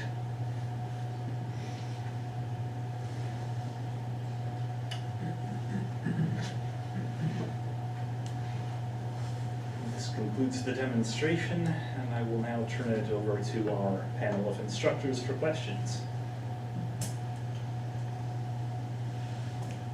Who wants to start?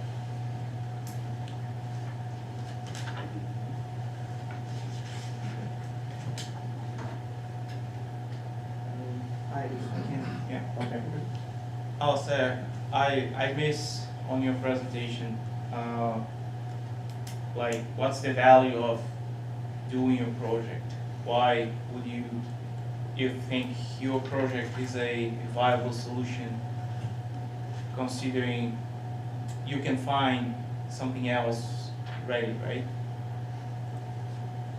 Well, I would say the value of my project is in the full range of output options that it provides, as well as that it is lightweight, comes in a self-contained package. All of the output thresholds are calibratable for a advanced user who wishes to do such a thing. And what about costs related? Is that worth it to, I mean, use your project instead of buying something? Consider you cannot mass produce your project right now, but Well, that is one of the things I would be looking at in revisions, is reducing the cost, because I do understand that is fairly significant for such a system. How would it compare to a feature on a vehicle that's being manufactured? Like what would the cost be if I went and bought I replaced my van with a new vehicle and it comes with that feature? Would it be better off for me to integrate it this way, or would it be better off for me to just pay for the feature from the manufacturer? Well, to answer that, I would need to do research about vehicle prices between vehicles that do not come with this sort of equipment as standard and vehicles that do, and that is beyond the scope of this project. What about, you said you were, you talk about IP ratings? Yes. What are the IP ratings of these units? the sensors, ultrasonic. Yeah, the ultrasonic sensors? The enclosure itself is rated at IP65, but in order to properly achieve that, I would need to reseal the holes that I needed to drill in order to mount the sensor and wires. So they're not IP65 anymore, right? No, the drilling would have compromised Right. that. And what But about, the sensor? what about the sensor itself? Yeah. The sensor itself is not IP rated, no. Okay, so if you were gonna install this on a vehicle, how would you adequately protect the sensor from ingress? We know that the automotive environment, right, what we put our cars through is really harsh, right? So how long are these sensors gonna work? Or you could look at it as like, what would you do to protect the sensors so that they would, outlast the vehicle? What I would look into doing, and possibly as another revision of this project, is to either use a rubber ring of some kind between the sensor board and the edge of the enclosure, such as to properly seal it, or possibly some sort of resin or rubber cement sort of compound. But that would seal gaps in the enclosure, but what about the actual, like, how do these sensors work? What are they actually doing? Well, what they are actually doing when the unit is engaged is emitting an ultrasonic pulse at a certain frequency, waiting for it to bounce off an obstacle in return, and calculating based on the time of flight the distance of the closest obstacle. Right, so if that's happening, there must be little holes, right, for the sound waves to escape? Yes. in Yeah. fact. If I bring this closer to the camera. Oh, yeah, actually, right. There you go. So we can see so that would be large enough for dust and moisture particles to enter, right? I imagine so, yes. So how would you protect the like you talked about how to seal any openings in the enclosure that was necessary to pass wiring and the sensors through, but what about the sensors themselves? How are you gonna protect them? Well, that would be considerably more difficult. As I said, it is inevitable that it has to have some way for the sound wave to propagate. Perhaps some sort of very narrow screen or mesh placed over the sensor. Okay, yeah. Alistair, Yes. do you know if you can purchase sensors, ultrasonic sensors, rated for external use? If there is such a thing commercially available, I am not aware of it. I would have to do additional research into that. Well, There is. think about it, all these cars have them, so that it must be available, right? I think your attempt at trying to modify these would probably be much more work than actually going out and looking for the actual environmentally sealed sensors, right? That's true too, you have to weigh the cost of all Yeah, you that can too. find those types, I mean, IP60 something, 65, 64, they are available, for sure. Could also consider optical, I suppose. Optical. Yeah, different types of sensors. Yeah, No, yeah. they're all ultrasonic, what They they are, do yeah. is, they just, the speaker element is exposed to the outside, whereas these are internal, so when they put the speaker element, microphone element outside, they make them water and dust tight, whatever. Yeah. And, you know, they're built that way, where this is not made to be an outside sensor, that's the reality, right? So I think you'd need to consider that in your, you know, your attempt to reduce the cost too. Yes. I think the cost might go up a bit actually. Yeah. Very good caveat. Entirely possible. Yeah. Alistair, you, you designed this to be mounted on a vehicle, right? What other approach could you have taken, still based on a vehicle use there, but what other approach could you have used for mounting this device? I'm not sure I understand what you're getting at. Well, I'm thinking of a more permanent, that wouldn't be mobile on the vehicle type of situation. Yeah, they're mounted on the enclosure, but how would you mount that on the vehicle? Not everyone would drill holes on their bumper and mount those on their bumper, really, so what other approach could you try to sell this device to somebody else? It is a parking assist, I mean, if it's still working in that sense, but where would you place it differently that could be useful to a customer?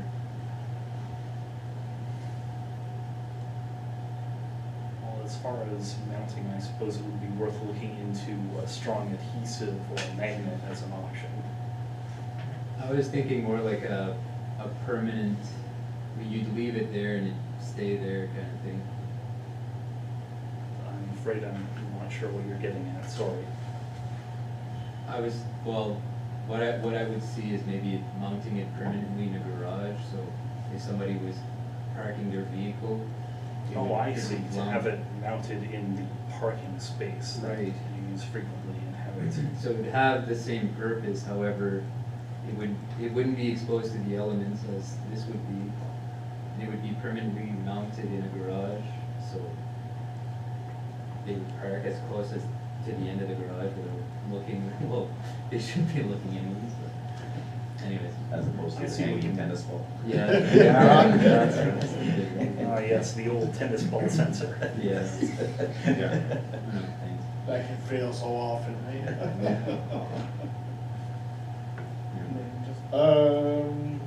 Can we look at, your schematic, I think? Schematic, is there a particular part you had in mind?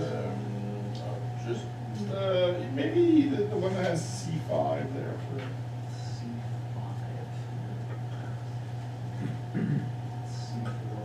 C5. So what was C5 again? C5 is the decoupling cap for the two sensor assemblies. Okay. And where would it be located? It would be located in the main unit as close as reasonably possible to the power and ground terminal that leads to the sensor units. And the sensors would be how far away from? Approximately 5 meters. I would tell you that C5 is ineffective then. So it's a decoupling capacitor, that's what it was, your Yes. intention? So what does a decoupling capacitor do again? Stabilizes voltage, prevents significant changes in voltage from being applied to the device in question. Caused by what? Caused by noise, transient response, ripple. And where's the source of all that? Environmental noise or the electrical system voltage These source. coupling capacitors don't do that. Not as their major function. Those sensors, internally, did you look at what they have internally for electronics? I attempted to, but the data sheet was rather light on details in that department. Alright. It would be common sense though, to expect that there has to be probably some kind of switching circuitry there, right? Rather fast switch, well, fast and close, depending on, right, that are obviously at the ultrasonic level, if not, okay? So, so internally to that sensor, it draws current when it switches on, whatever the switches are happening, and then when you switch off, there's quite possibly a surge contrary to that, right? Because we're switching really quickly. Yeah. Okay. The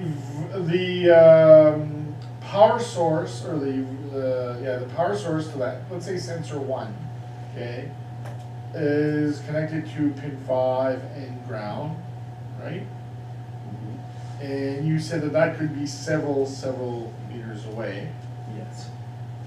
So if I took a measurement from the sensor into that wire, into that pair of wires, all the way to the power supply, what do you think you would expect for an impedance?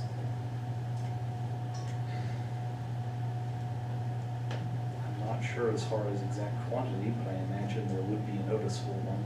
It would be a relatively high impedance. Okay, there'd be significant impedance. So I have a device that's asking for a lot of current at a very high rate, right? It's transitioning on and off. And I've got a source of current way down, many meters away, okay? And it doesn't have to be that, but, okay? And it amounts to having an impedance, a relatively high impedance. What do you think happens to the demand in current between the power supply and your sensor? Do you think that the power supply can, at the point where the sensor is, do you think the power supply can keep up with giving a little bit of energy, taking it away, giving it? Given the distance, I suppose that would be an issue, yes. So the decoupling cap to be effective, because the decoupling cap, the idea is it acts like a little charge bucket.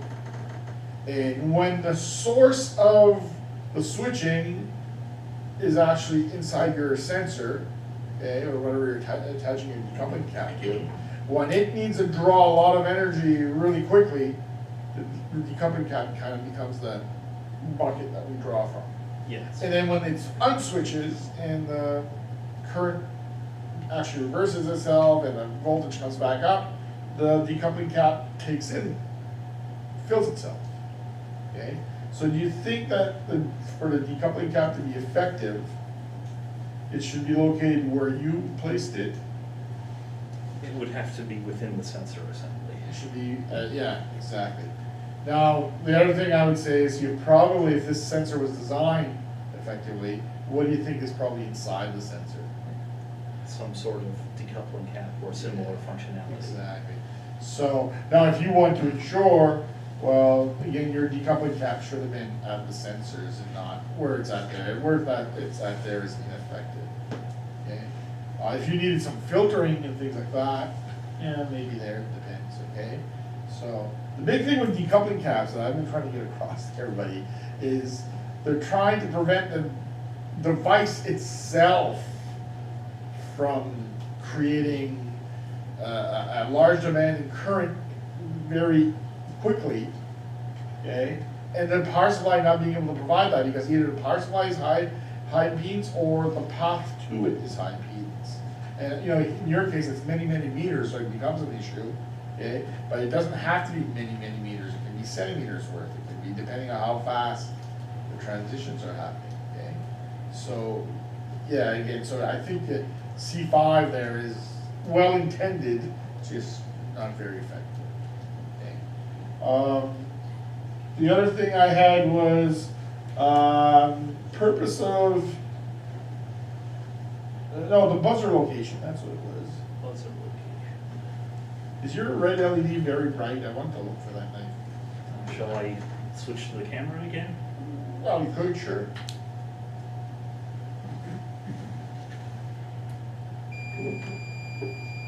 why don't you point it this way, because the camera's just gonna saturate if it is. Alright, so, It is quite bright, eh? Yeah. Why do you think that's so? I would imagine it is the result of an excess of current based on the lower value of the current limiting resistor. Exactly. Which is 91 ohms, right? Why'd you put the buzzer on the other side of the resistor? Why didn't you put it on the output of the op amp? Because the buzzer, similar to the LED, based on what was given in the data sheet, Yeah. I would imagine there would be damage to the buzzer if it were exposed unimpeded to 5 volts. So what is the rating of the buzzer voltage wise? Voltage wise, I don't recall the voltage on it. Is there a I'm sure current the current limitation is too? 10 to 15 milliamp. Is the 10 to example 15 current milliamp, on the data okay. sheet.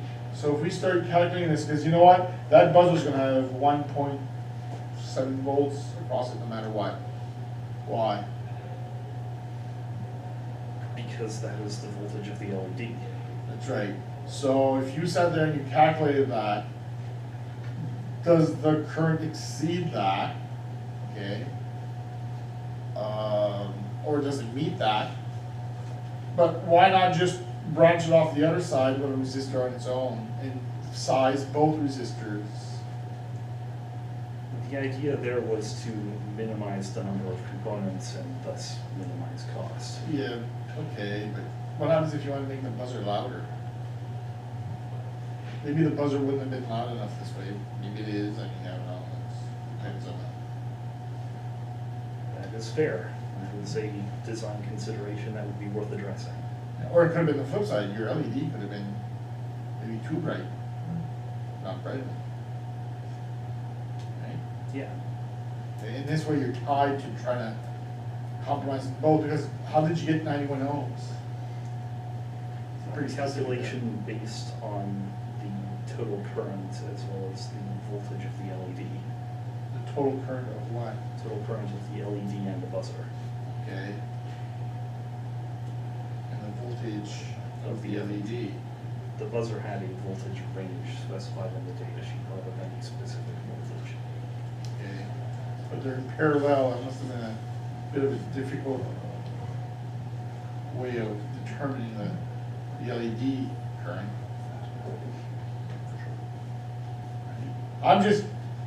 That's very atypical of connecting things like that. In parallel with LEDs, it's very atypical. You would, you know, for the cost of an extra resistor, you could have just put both of them in parallel.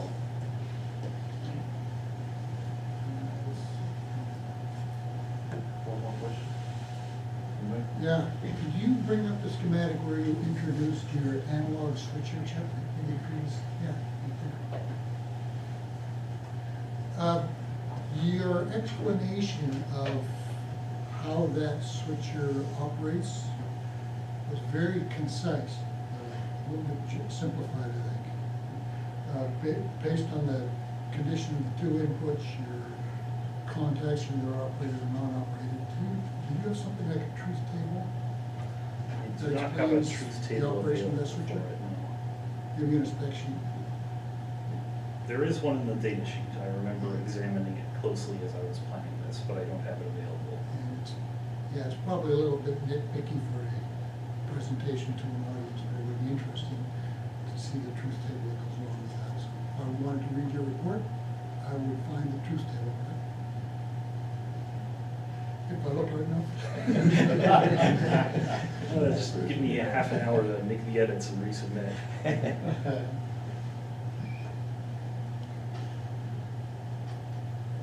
But wait, one last thing, I just want to point out that I want to actually congratulate you on the project and the fact that it is without a microcontroller. This would have been an easy project just to slap a microcontroller in and do it. And by doing it the way it's here was much more of a challenge. And bravo. thank you for that, I appreciate that.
I think these guys are the process to get the Okay, if everyone can take their seats so that we can finish this off.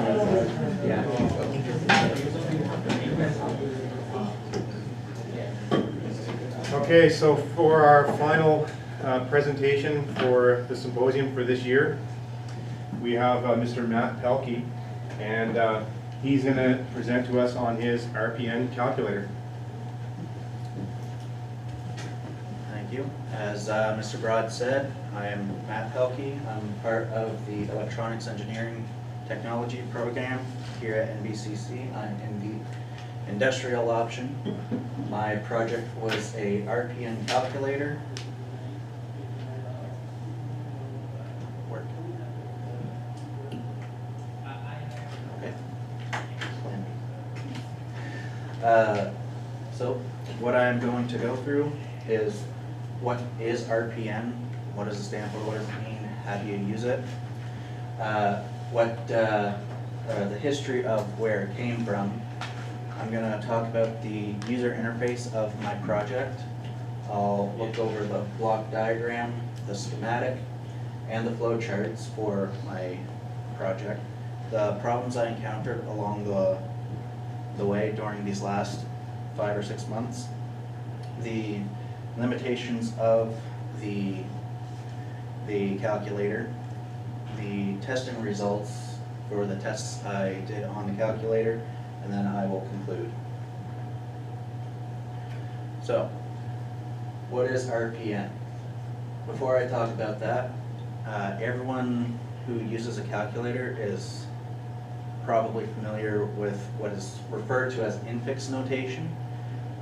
That is where you put in variable A, then the operator, and then the second variable to get the result of a calculation. How reverse Polish notation works is you put in variable A, you enter that into the stack, then you put in variable B, and then you add or hit the operator button, and that will apply the operator to the two highest variables on the stack.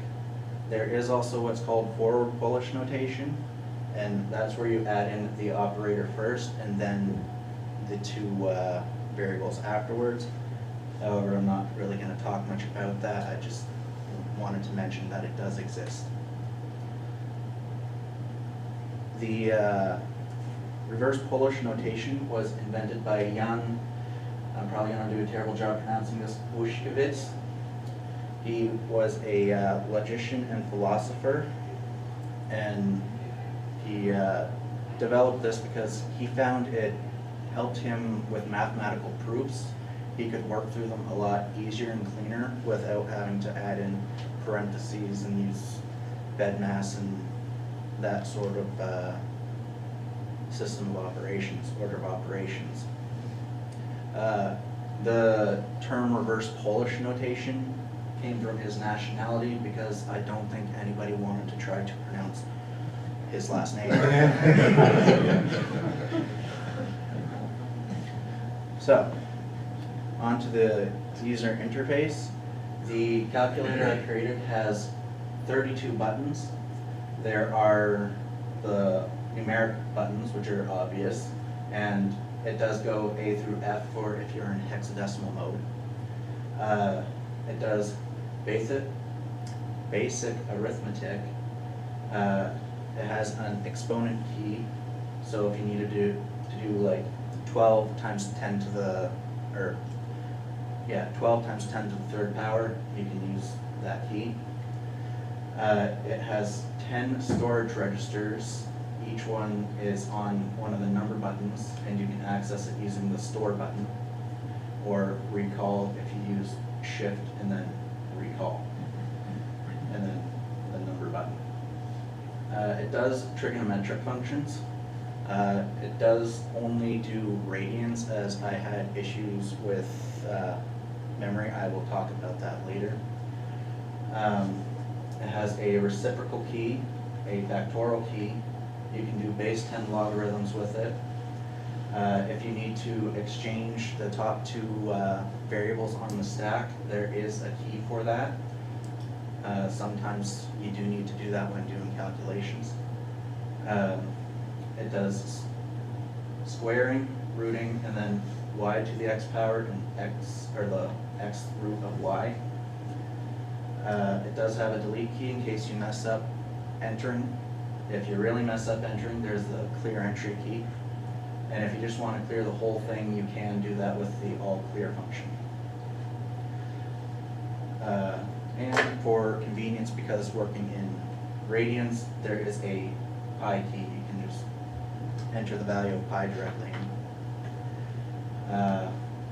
The output is a 20 by 4 LCD display, and it does do base N conversions between octal, hexadecimal, decimal, and binary.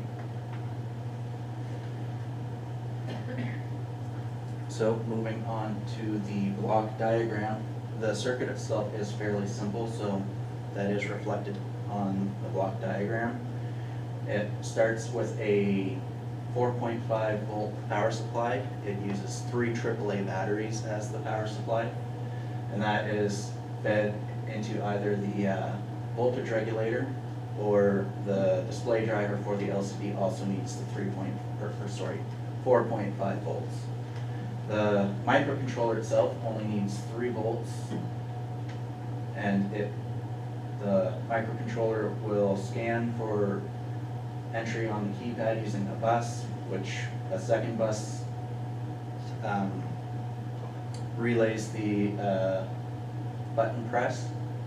That the microcontroller will then send the appropriate data to the display driver, which will update the screen. Onto the schematic. It seems fairly busy, but it's really not a lot of components. So up here we see where the 4.5 volt battery supply is. Again, I was using 3 AAA batteries. And then down on the power for the microcontroller side, I did end up having to add in a voltage regulator. The original design didn't call for that. That was a later addition. C1 here is a decoupling capacitor. The display driver is built directly on the back of the screen, so it just has 4 outputs, and that's being connected to the main PCB by a terminal block and some wires. And down here we have the in-circuit serial programming header, which is used to make changes to the code or to the program if necessary. The logical flow of the program is also fairly straightforward. When the calculator is turned on, it goes through a initial startup where the screen gets initialized, I2C communications get initialized, the display message of the, or not display message, but the original screen gets printed onto the flag. And then from there, the microcontroller is just scanning the keypad to find button inputs. When it sees a button input, it hands that over to the microcontroller. The microcontroller will also check system flags, because some of these buttons have to do more than one operation, otherwise I'd have probably 52 more buttons on here. So to know the exact operation that's being performed, I have some system flags that get set so I can know exactly what the operator is trying to do. From there, if it's a numeric input or an operator, a decision is made. If it's a numeric input, the input variable is adjusted, and then the screen is updated to display that. If it's an operator, it performs whatever operation is being asked of it. It might some operations also have to set system flags so that when this comes around, it's being processed correctly.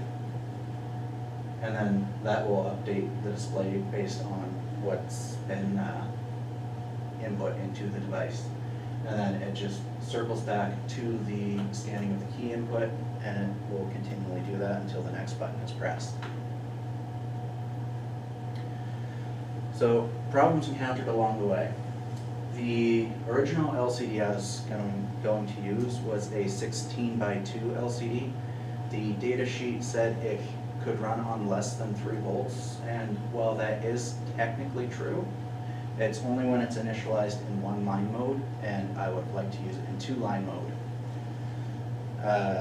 So because of that, I had to add an extra battery cell, bringing it from 3 volts to 4.5 volts. And I also had to add the voltage regulator in, because the maximum, absolute maximum input value of the microcontroller is 4.5 volts. And I didn't want to be right on that line, just in case maybe I got a battery that had higher than rated output. So I just added this in. It's the quickest, simplest voltage regulator I could make at the time that I realized that the problem had arisen. In the future, I would probably use a switching voltage regulator rather than a linear one, as they are more power efficient. The next issue I came across was floating point numbers. Anyone who knows a lot about programming knows that floating point numbers aren't the most precise thing in the world. So I tried to avoid them wherever possible and use integer math for as many functions as possible. However, I wasn't able to avoid them completely due to time constraints. So how I got around them was, instead of just using one variable to track what the number is supposed to be, I used 2 variables. One stored an integer value, which is the base value of the number without the decimal point. And then the second one tracks where the decimal point of that number should be. So that decimal point, you can think of it as being a power of times 10 to the x. So for example, 1.2 is the same as saying 12 times 10 to the power of -1. So in order to know which variables are being needed to be displayed, I stored 12 in one variable and then 1 in another variable. So an example of how this would work in calculations, say you were multiplying 1.2 times 1.2. The value you get is 1.44. We can do the same thing with integer math, saying 12 times 12 is 144, and then using math concepts we all should have learned in our time here. You know that exponents are additive when you're multiplying together. So you add the 2 exponents together. You know the exponent is supposed to be 2 places from the left, so put it in 2 places from the left. So the displayed result will be 1.44. Next problem I encountered, this was the first time I ever designed a PCB, and in the process I did forget one trace while making the PCB. I had opted to send the PCB out for manufacture by a third party, as I wanted to try to keep it compact, and all of the components actually could fit behind the 2 keypads if I used a double-sided PCB. So that's what I chose to do. However, because I missed that one trace, a jumper did need to be added there. I have fixed that in the PCB file. However, by the time I got it figured out the error, wasn't able to send it out in time to get it back to finish the project. The next issue I came across was memory limits. The program is fairly large. The microcontroller has 16 kilobytes of programmable memory, and based on my experience with microcontrollers, I thought that would be enough. And it probably would be if I had more experience making the program optimized, so no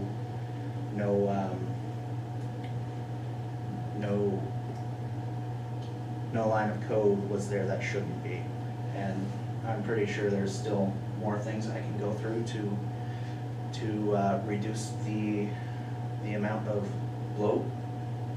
However, due to time, which is my next issue, was time. As I found this was by the time I realized this was a bigger problem than I originally thought it was going to be, there's no time to try to either use a new microcontroller or use some sort of external memory module. So that is another problem that I encountered. Limitations of the system based on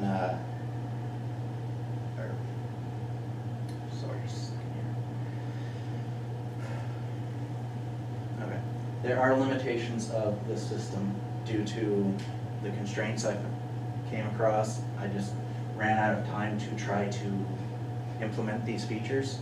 When you are doing calculations and it overflows the variable, I've got no way to detect whether that happens or not. So for the most part, that's not a problem. Most people aren't using more than 16-digit numbers in their calculations. However, if that was something you were doing, then this would be a issue. The next issue, I already touched on this earlier. There's no conversion between degrees and radians. I would have liked to add that. However, again, due to memory constraints and then time constraints, I wasn't able to fully implement that feature. However, on the original proposal for the project, I only listed trigonometric functions. I didn't specify whether it be in degrees or radians, so technically, it's not a problem. There are a few bugs in the program, and I've been clearing them as I've found them. However, I'm certain I haven't found them all yet. And for the ones I have found, some of them are intermittent, so I haven't been able to get them to constantly occur. So that's hindered the troubleshooting process on trying to find what in the software is causing that. Now, moving on to testing. The first test I did was the battery life test. So I expected a 24 hours battery life based on when I had the breadboarded circuit. I hooked it up to the junior power supply that we created in first year, and then I lowered the voltage until the screen was too dim to read. I used that voltage to determine when a user would change out the batteries. It was at 2.7 volts that the screen became too dim to read.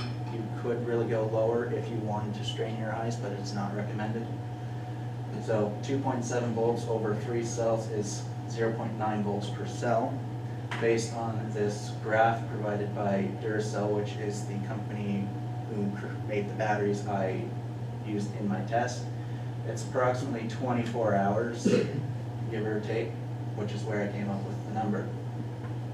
When I measured the actual value of actual length of time for the battery life, I got 37 or more hours, which was not a bad problem to have, it's higher than expected. However, I did wonder where that came from, and from my knowledge on electronics, where I think the discrepancy came from is the resistance of the circuit doesn't really change. However, as the battery dissipates, the voltage output does change. So if voltage is decreasing but resistance remains the same, that means current must also be decreasing. So I measured the current at the low value of 2.7. It came up to be approximately 25 milliamps, which says about 50 hours, and averaging the current draw over the life of the batteries, that came up to be approximately 37 hours, which puts me on par with my testing results. The second test I did was the viewable angle of the screen, because there's no point in having a calculator if you can't really read it.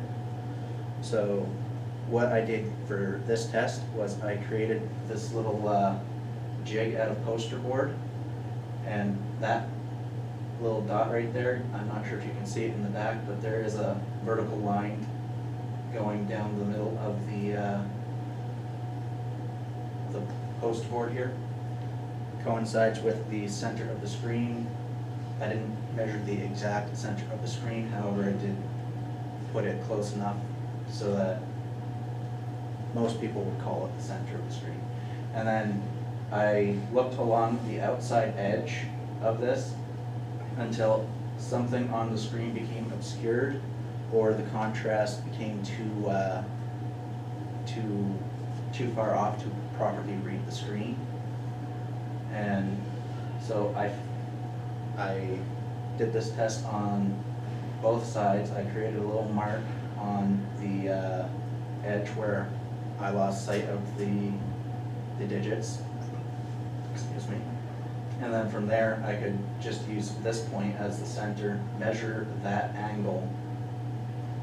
And then if I know the angle on this side and on this side, I can measure the viewable angle, which would be the inner part here.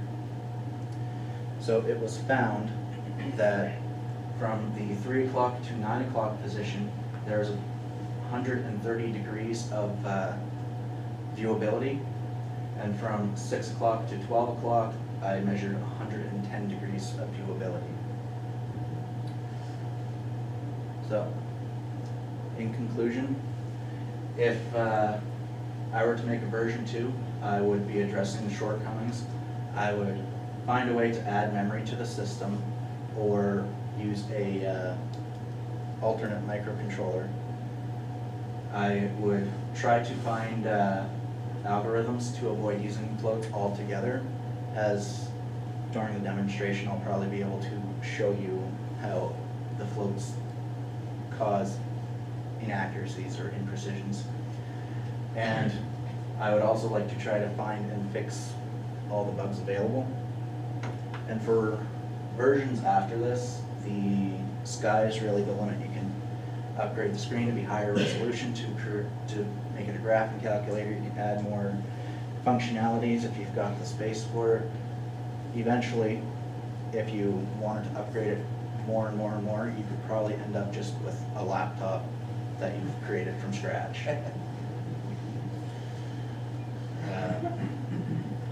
So, I will now move on to the demonstration. There are, I guess you can't see it anymore. I do have references at the end there.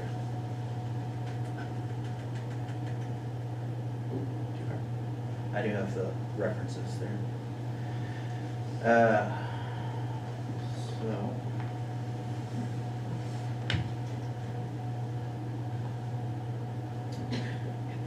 Focus.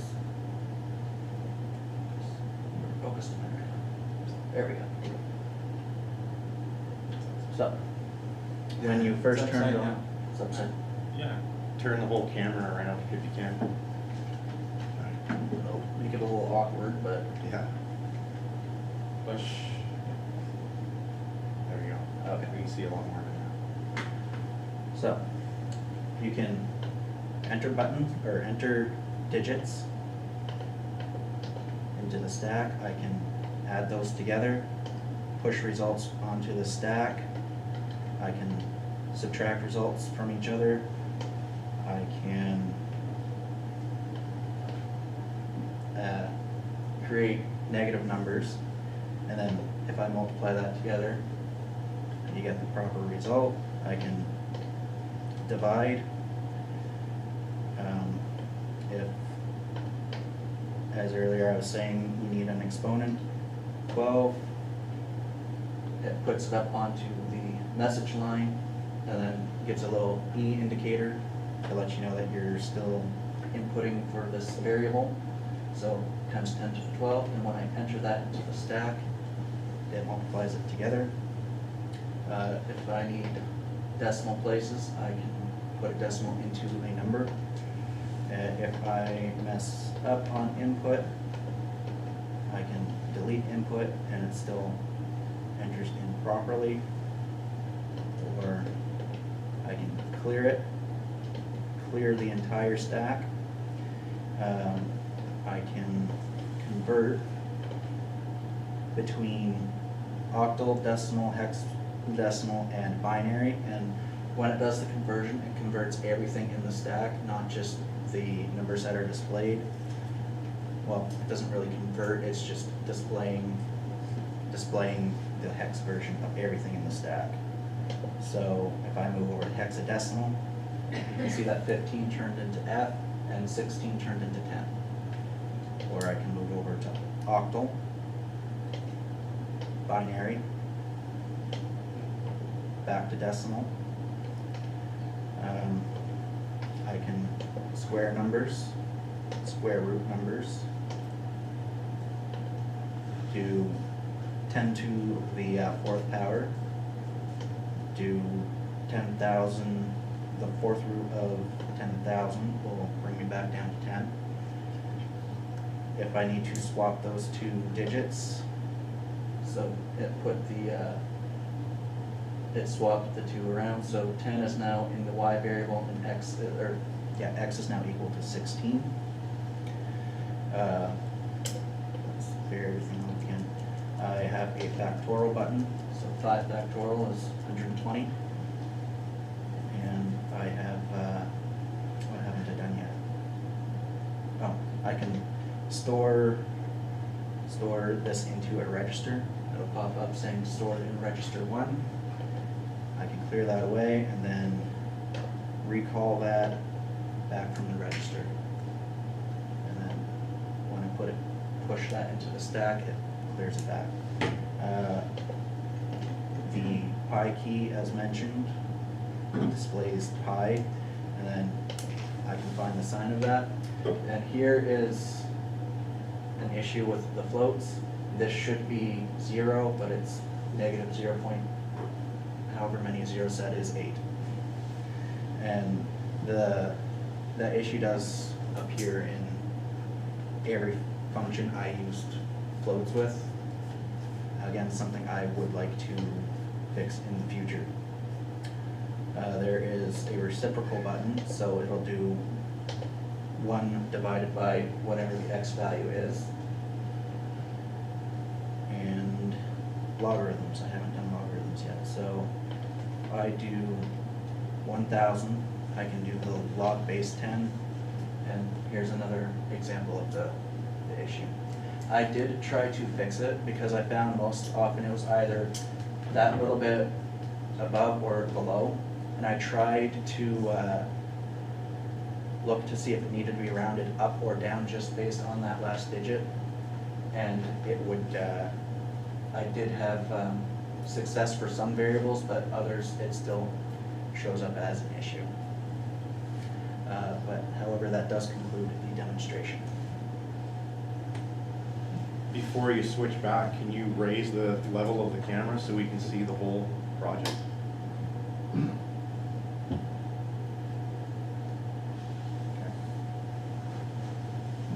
And you mentioned about overflow handling. Yes. that yours doesn't have any ability to handle that? Is that, I think that's what you said? Yes, it doesn't have any sort of detection for that. I would like to implement it, but I did run out of time. So what happens if you were to intentionally cause an overflow condition? Well, it does, What I need in the test. Did you? Yeah. it does depend Those factors on what you do. So the variable I'm using is a 64-bit variable, which does extend past the screen. So if I just add 1 to, I pushed the wrong button. Yeah. If I do add 1 to whatever this number is, so 1, it tries to display it, but Yeah. just can't. However, if I subtract 1, it should go back to all 9s. Okay, Yeah. yeah. So it overflows like we would expect, Yes. but you might not realize that it did necessarily. realize I that mean, it that's did. an obvious one, but if Yeah. you added 2 numbers that cause an overflow and Yes. you that- weren't aware of it, then Yes. you would record a wrong result, I guess, in your work, okay. Yeah, so what is required to implement as far as coding to support that feature? I haven't thought a lot about that because I was trying to address problems elsewhere. Yeah. However, I would, there are bits in the data sheet that I found, and one of them is an overflow bit, and it detects if an overflow occurs. So if I was able to detect or read that bit, detect that an overflow has occurred, I can then adjust the output of the screen based on that information, and I'd probably turn it into make this as 9.9 times 10 to the whatever value, that'd be probably 15. So what happens on, like, let's say I take any calculator, RPN or not, any calculator, what happens to the display anytime an overflow occurs? Usually, it'll just come up saying error. Right. Yeah. What would it take to do something like that here?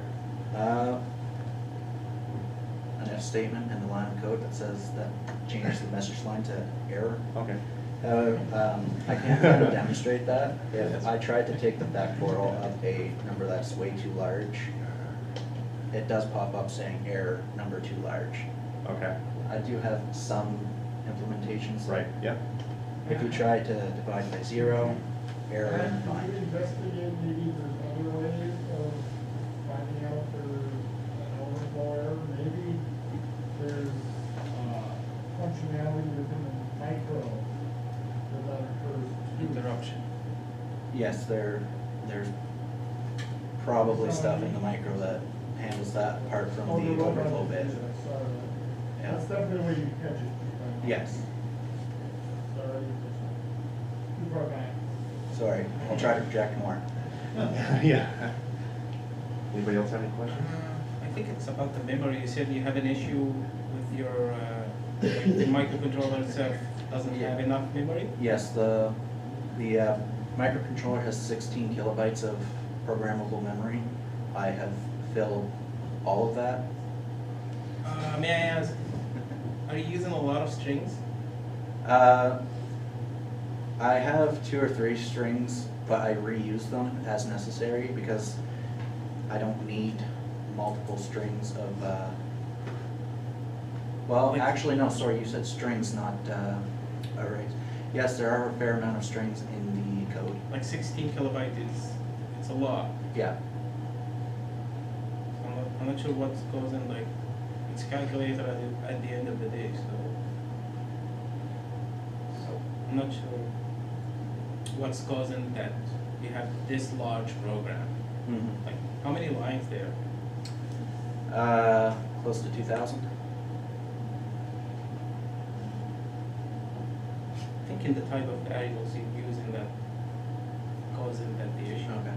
Yeah, thank you. I'll look into that. Yeah.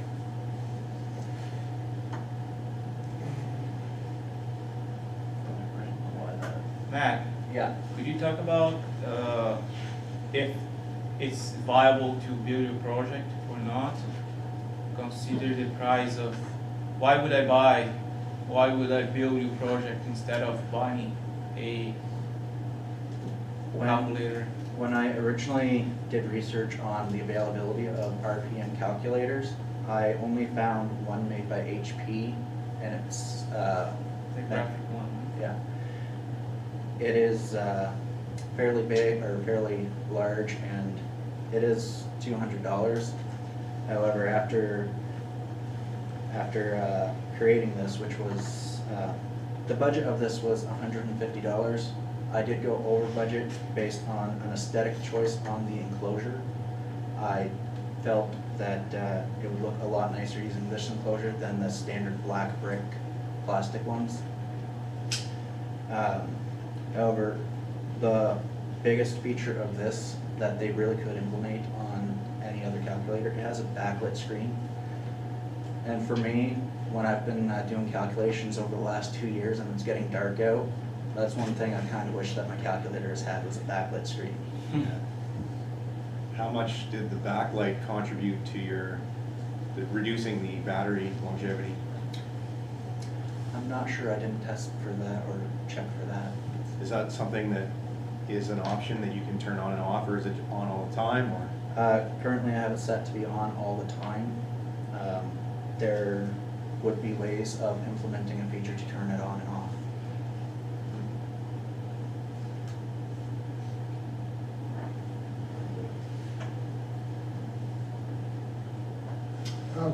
The only thing I was surprised I didn't see was that a lot of other parts was, you said your build physically was not huge, complex. No, it is But not. It's predominantly a software project, right? Yes. I would have kind of expected to see a snippet of code somewhere. I chose not to do many snippets of code, or I guess any, because most people, when they look at code, their eyes glaze over, they get bored. Including myself. Yes. I took into account the audience, and I chose not to display many snippets of code. And I guess I could always refer to your Yes, report. if you want to look at it, you can, It's in the I can report. send it to you. It just sort of doesn't really portray the complexity of the work. When you see your physical build, Yeah. very elegant, very well executed, but not complex. I think we appreciate the work that's gone into it. I tried. It did come out that there's 2,000 lines of code. Yeah, I did try to convey that during the PowerPoint, however, I did stumble over some things and skip a couple other lines probably. The enclosure that you chose, is it like an anodized finish, or do you paint it Yes, yourself? Or? it's anodized aluminum. Okay. Yes. It looks really sharp. And did it come with the, it's got like a plastic kind of The cladding on it? plastic or- bezels here? Yeah, bezel, yeah. Yes, and all that. it came with those, and it came with the rubber feet on the bottom. Okay. Yeah. It is a real nice finished product. Thank you. It looks really, I mean, just looking at how you laid out the buttons, it looks really intuitive to use. That's what I was going for. Yeah, yeah. I was impressed with how it turned out, because I was actually wondering, I remember when we started talking about this project, I was wondering how you were gonna pull all that off, so. well I done was on too. that. Yeah, yeah. You intend to continue to a version 2? Yes, I will probably try to update it in the future. However, that will be after graduation. Mhm. Slide rule 2. Yeah.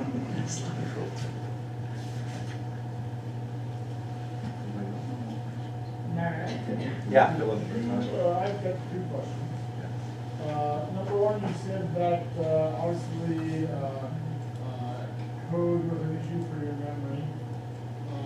So I assume you use C as the programming language. I did use C as the programming Yeah, language. if you had to select another language, would you be able to, that would have worked out better as far as memory, the efficiency? Could you name another language? The only thing that would come to mind is assembly. By all means, Yeah. I think you probably find that most classic calculators, that's basically how they were Yeah. I didn't want to learn assembly for this Oh, project. Nobody But I does. think you encountered a limitation of a relatively low level language nonetheless. Yeah, So you encountered a limitation to the point where if you want to move forward as a product, let's say, and have better memory efficiency, you would have to fight that forward, right? yes. Could you bring up your schematic for a second? Here's my mouse. Oh, it's on the screen. I did.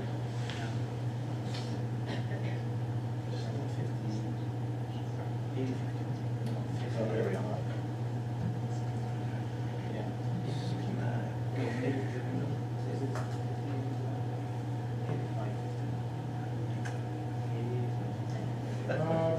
And a big part of your program, or your product here is the MCU talking to the display and also taking input from the user in a very classical way. Yep.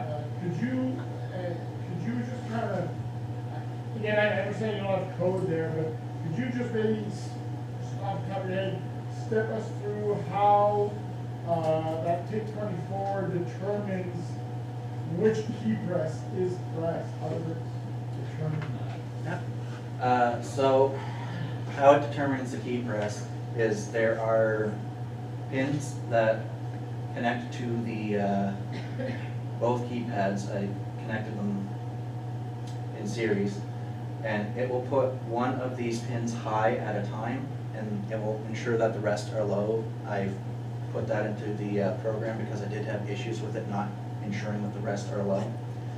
So only one of these columns will be high, logic level high at a time. And since you know that only this, say it's this one that's high at the time, and you receive a button press on, say, this line here. Because you know it's this line that's high, and you measured the output on this line here, you know that it had to be this button here that was pressed. Okay. Do you need me to explain that better? No, that's what I was looking for. Okay. So what, did you use interrupts or are you using polling to? keyboard? I'm using polling. You're using polling to Yeah. Keep going through? Yeah. Okay. Did you find that to be troublesome as far as detecting key presses? I have not. I didn't notice any. After a key press is detected, there is a debounce delay, which may have helped with mitigating that, but I did not find any issues with key presses. I was thinking more the other way where you find the mixed keys. Oh. Your polling loop is long. No, I didn't notice any missed keys. Maybe with more testing that would appear to be a problem, but I didn't notice any. Right. No, that's fine. For me, not being there.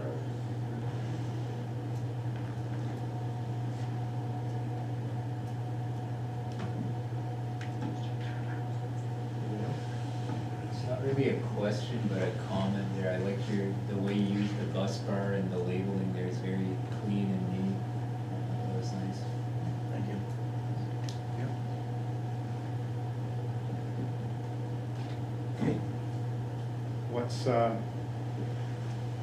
What's the purpose of R2? Did you explain that? I don't remember. R2. Oh, that is a part of the in-circuit serial programming. It's there as a pull-up resistor for the programmer. The programmer will push the clear or the master clear low when it wants to initialize the programming process. And without R2, what would happen? Potentially it would be fine, but it's a pull down resistor, it's keeping it to, it's a pull up resistor, keeping it floating high, or not floating, but tied high. And if it wasn't there, the potential for it to dip too low could cause it to trigger the pin, trigger the trying to program process. So the normal condition is that the M clear button, or the M clear pin is held high, is that what it Yes. is? It's When held it, high? when it goes low, it tries to initial, or it's part of the programming process. And what happens circuit-wise that would cause it to go low? What does your programmer do to cause it to go low? It would probably tie it straight to ground. Tie what? Or probably, What point? so I'm using the PIC kit for, I'm not exactly sure what they do internally, but Yeah, the PIC kit would create a probably close to 0 ohm resistance to ground, causing this to go to read as low. on what pin number of your header? Pin 1. Pin 1, right? Yeah. Yeah, good. Anybody else?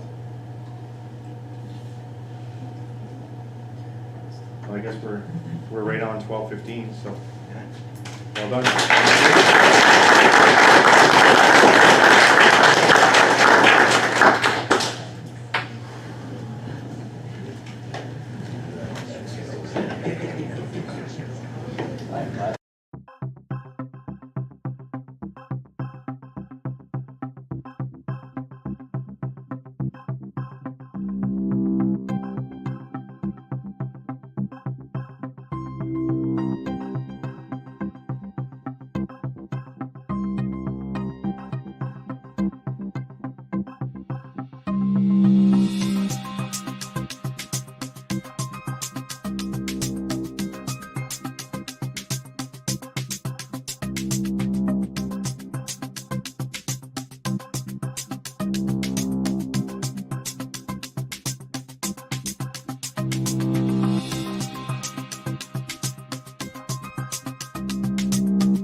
Thank you.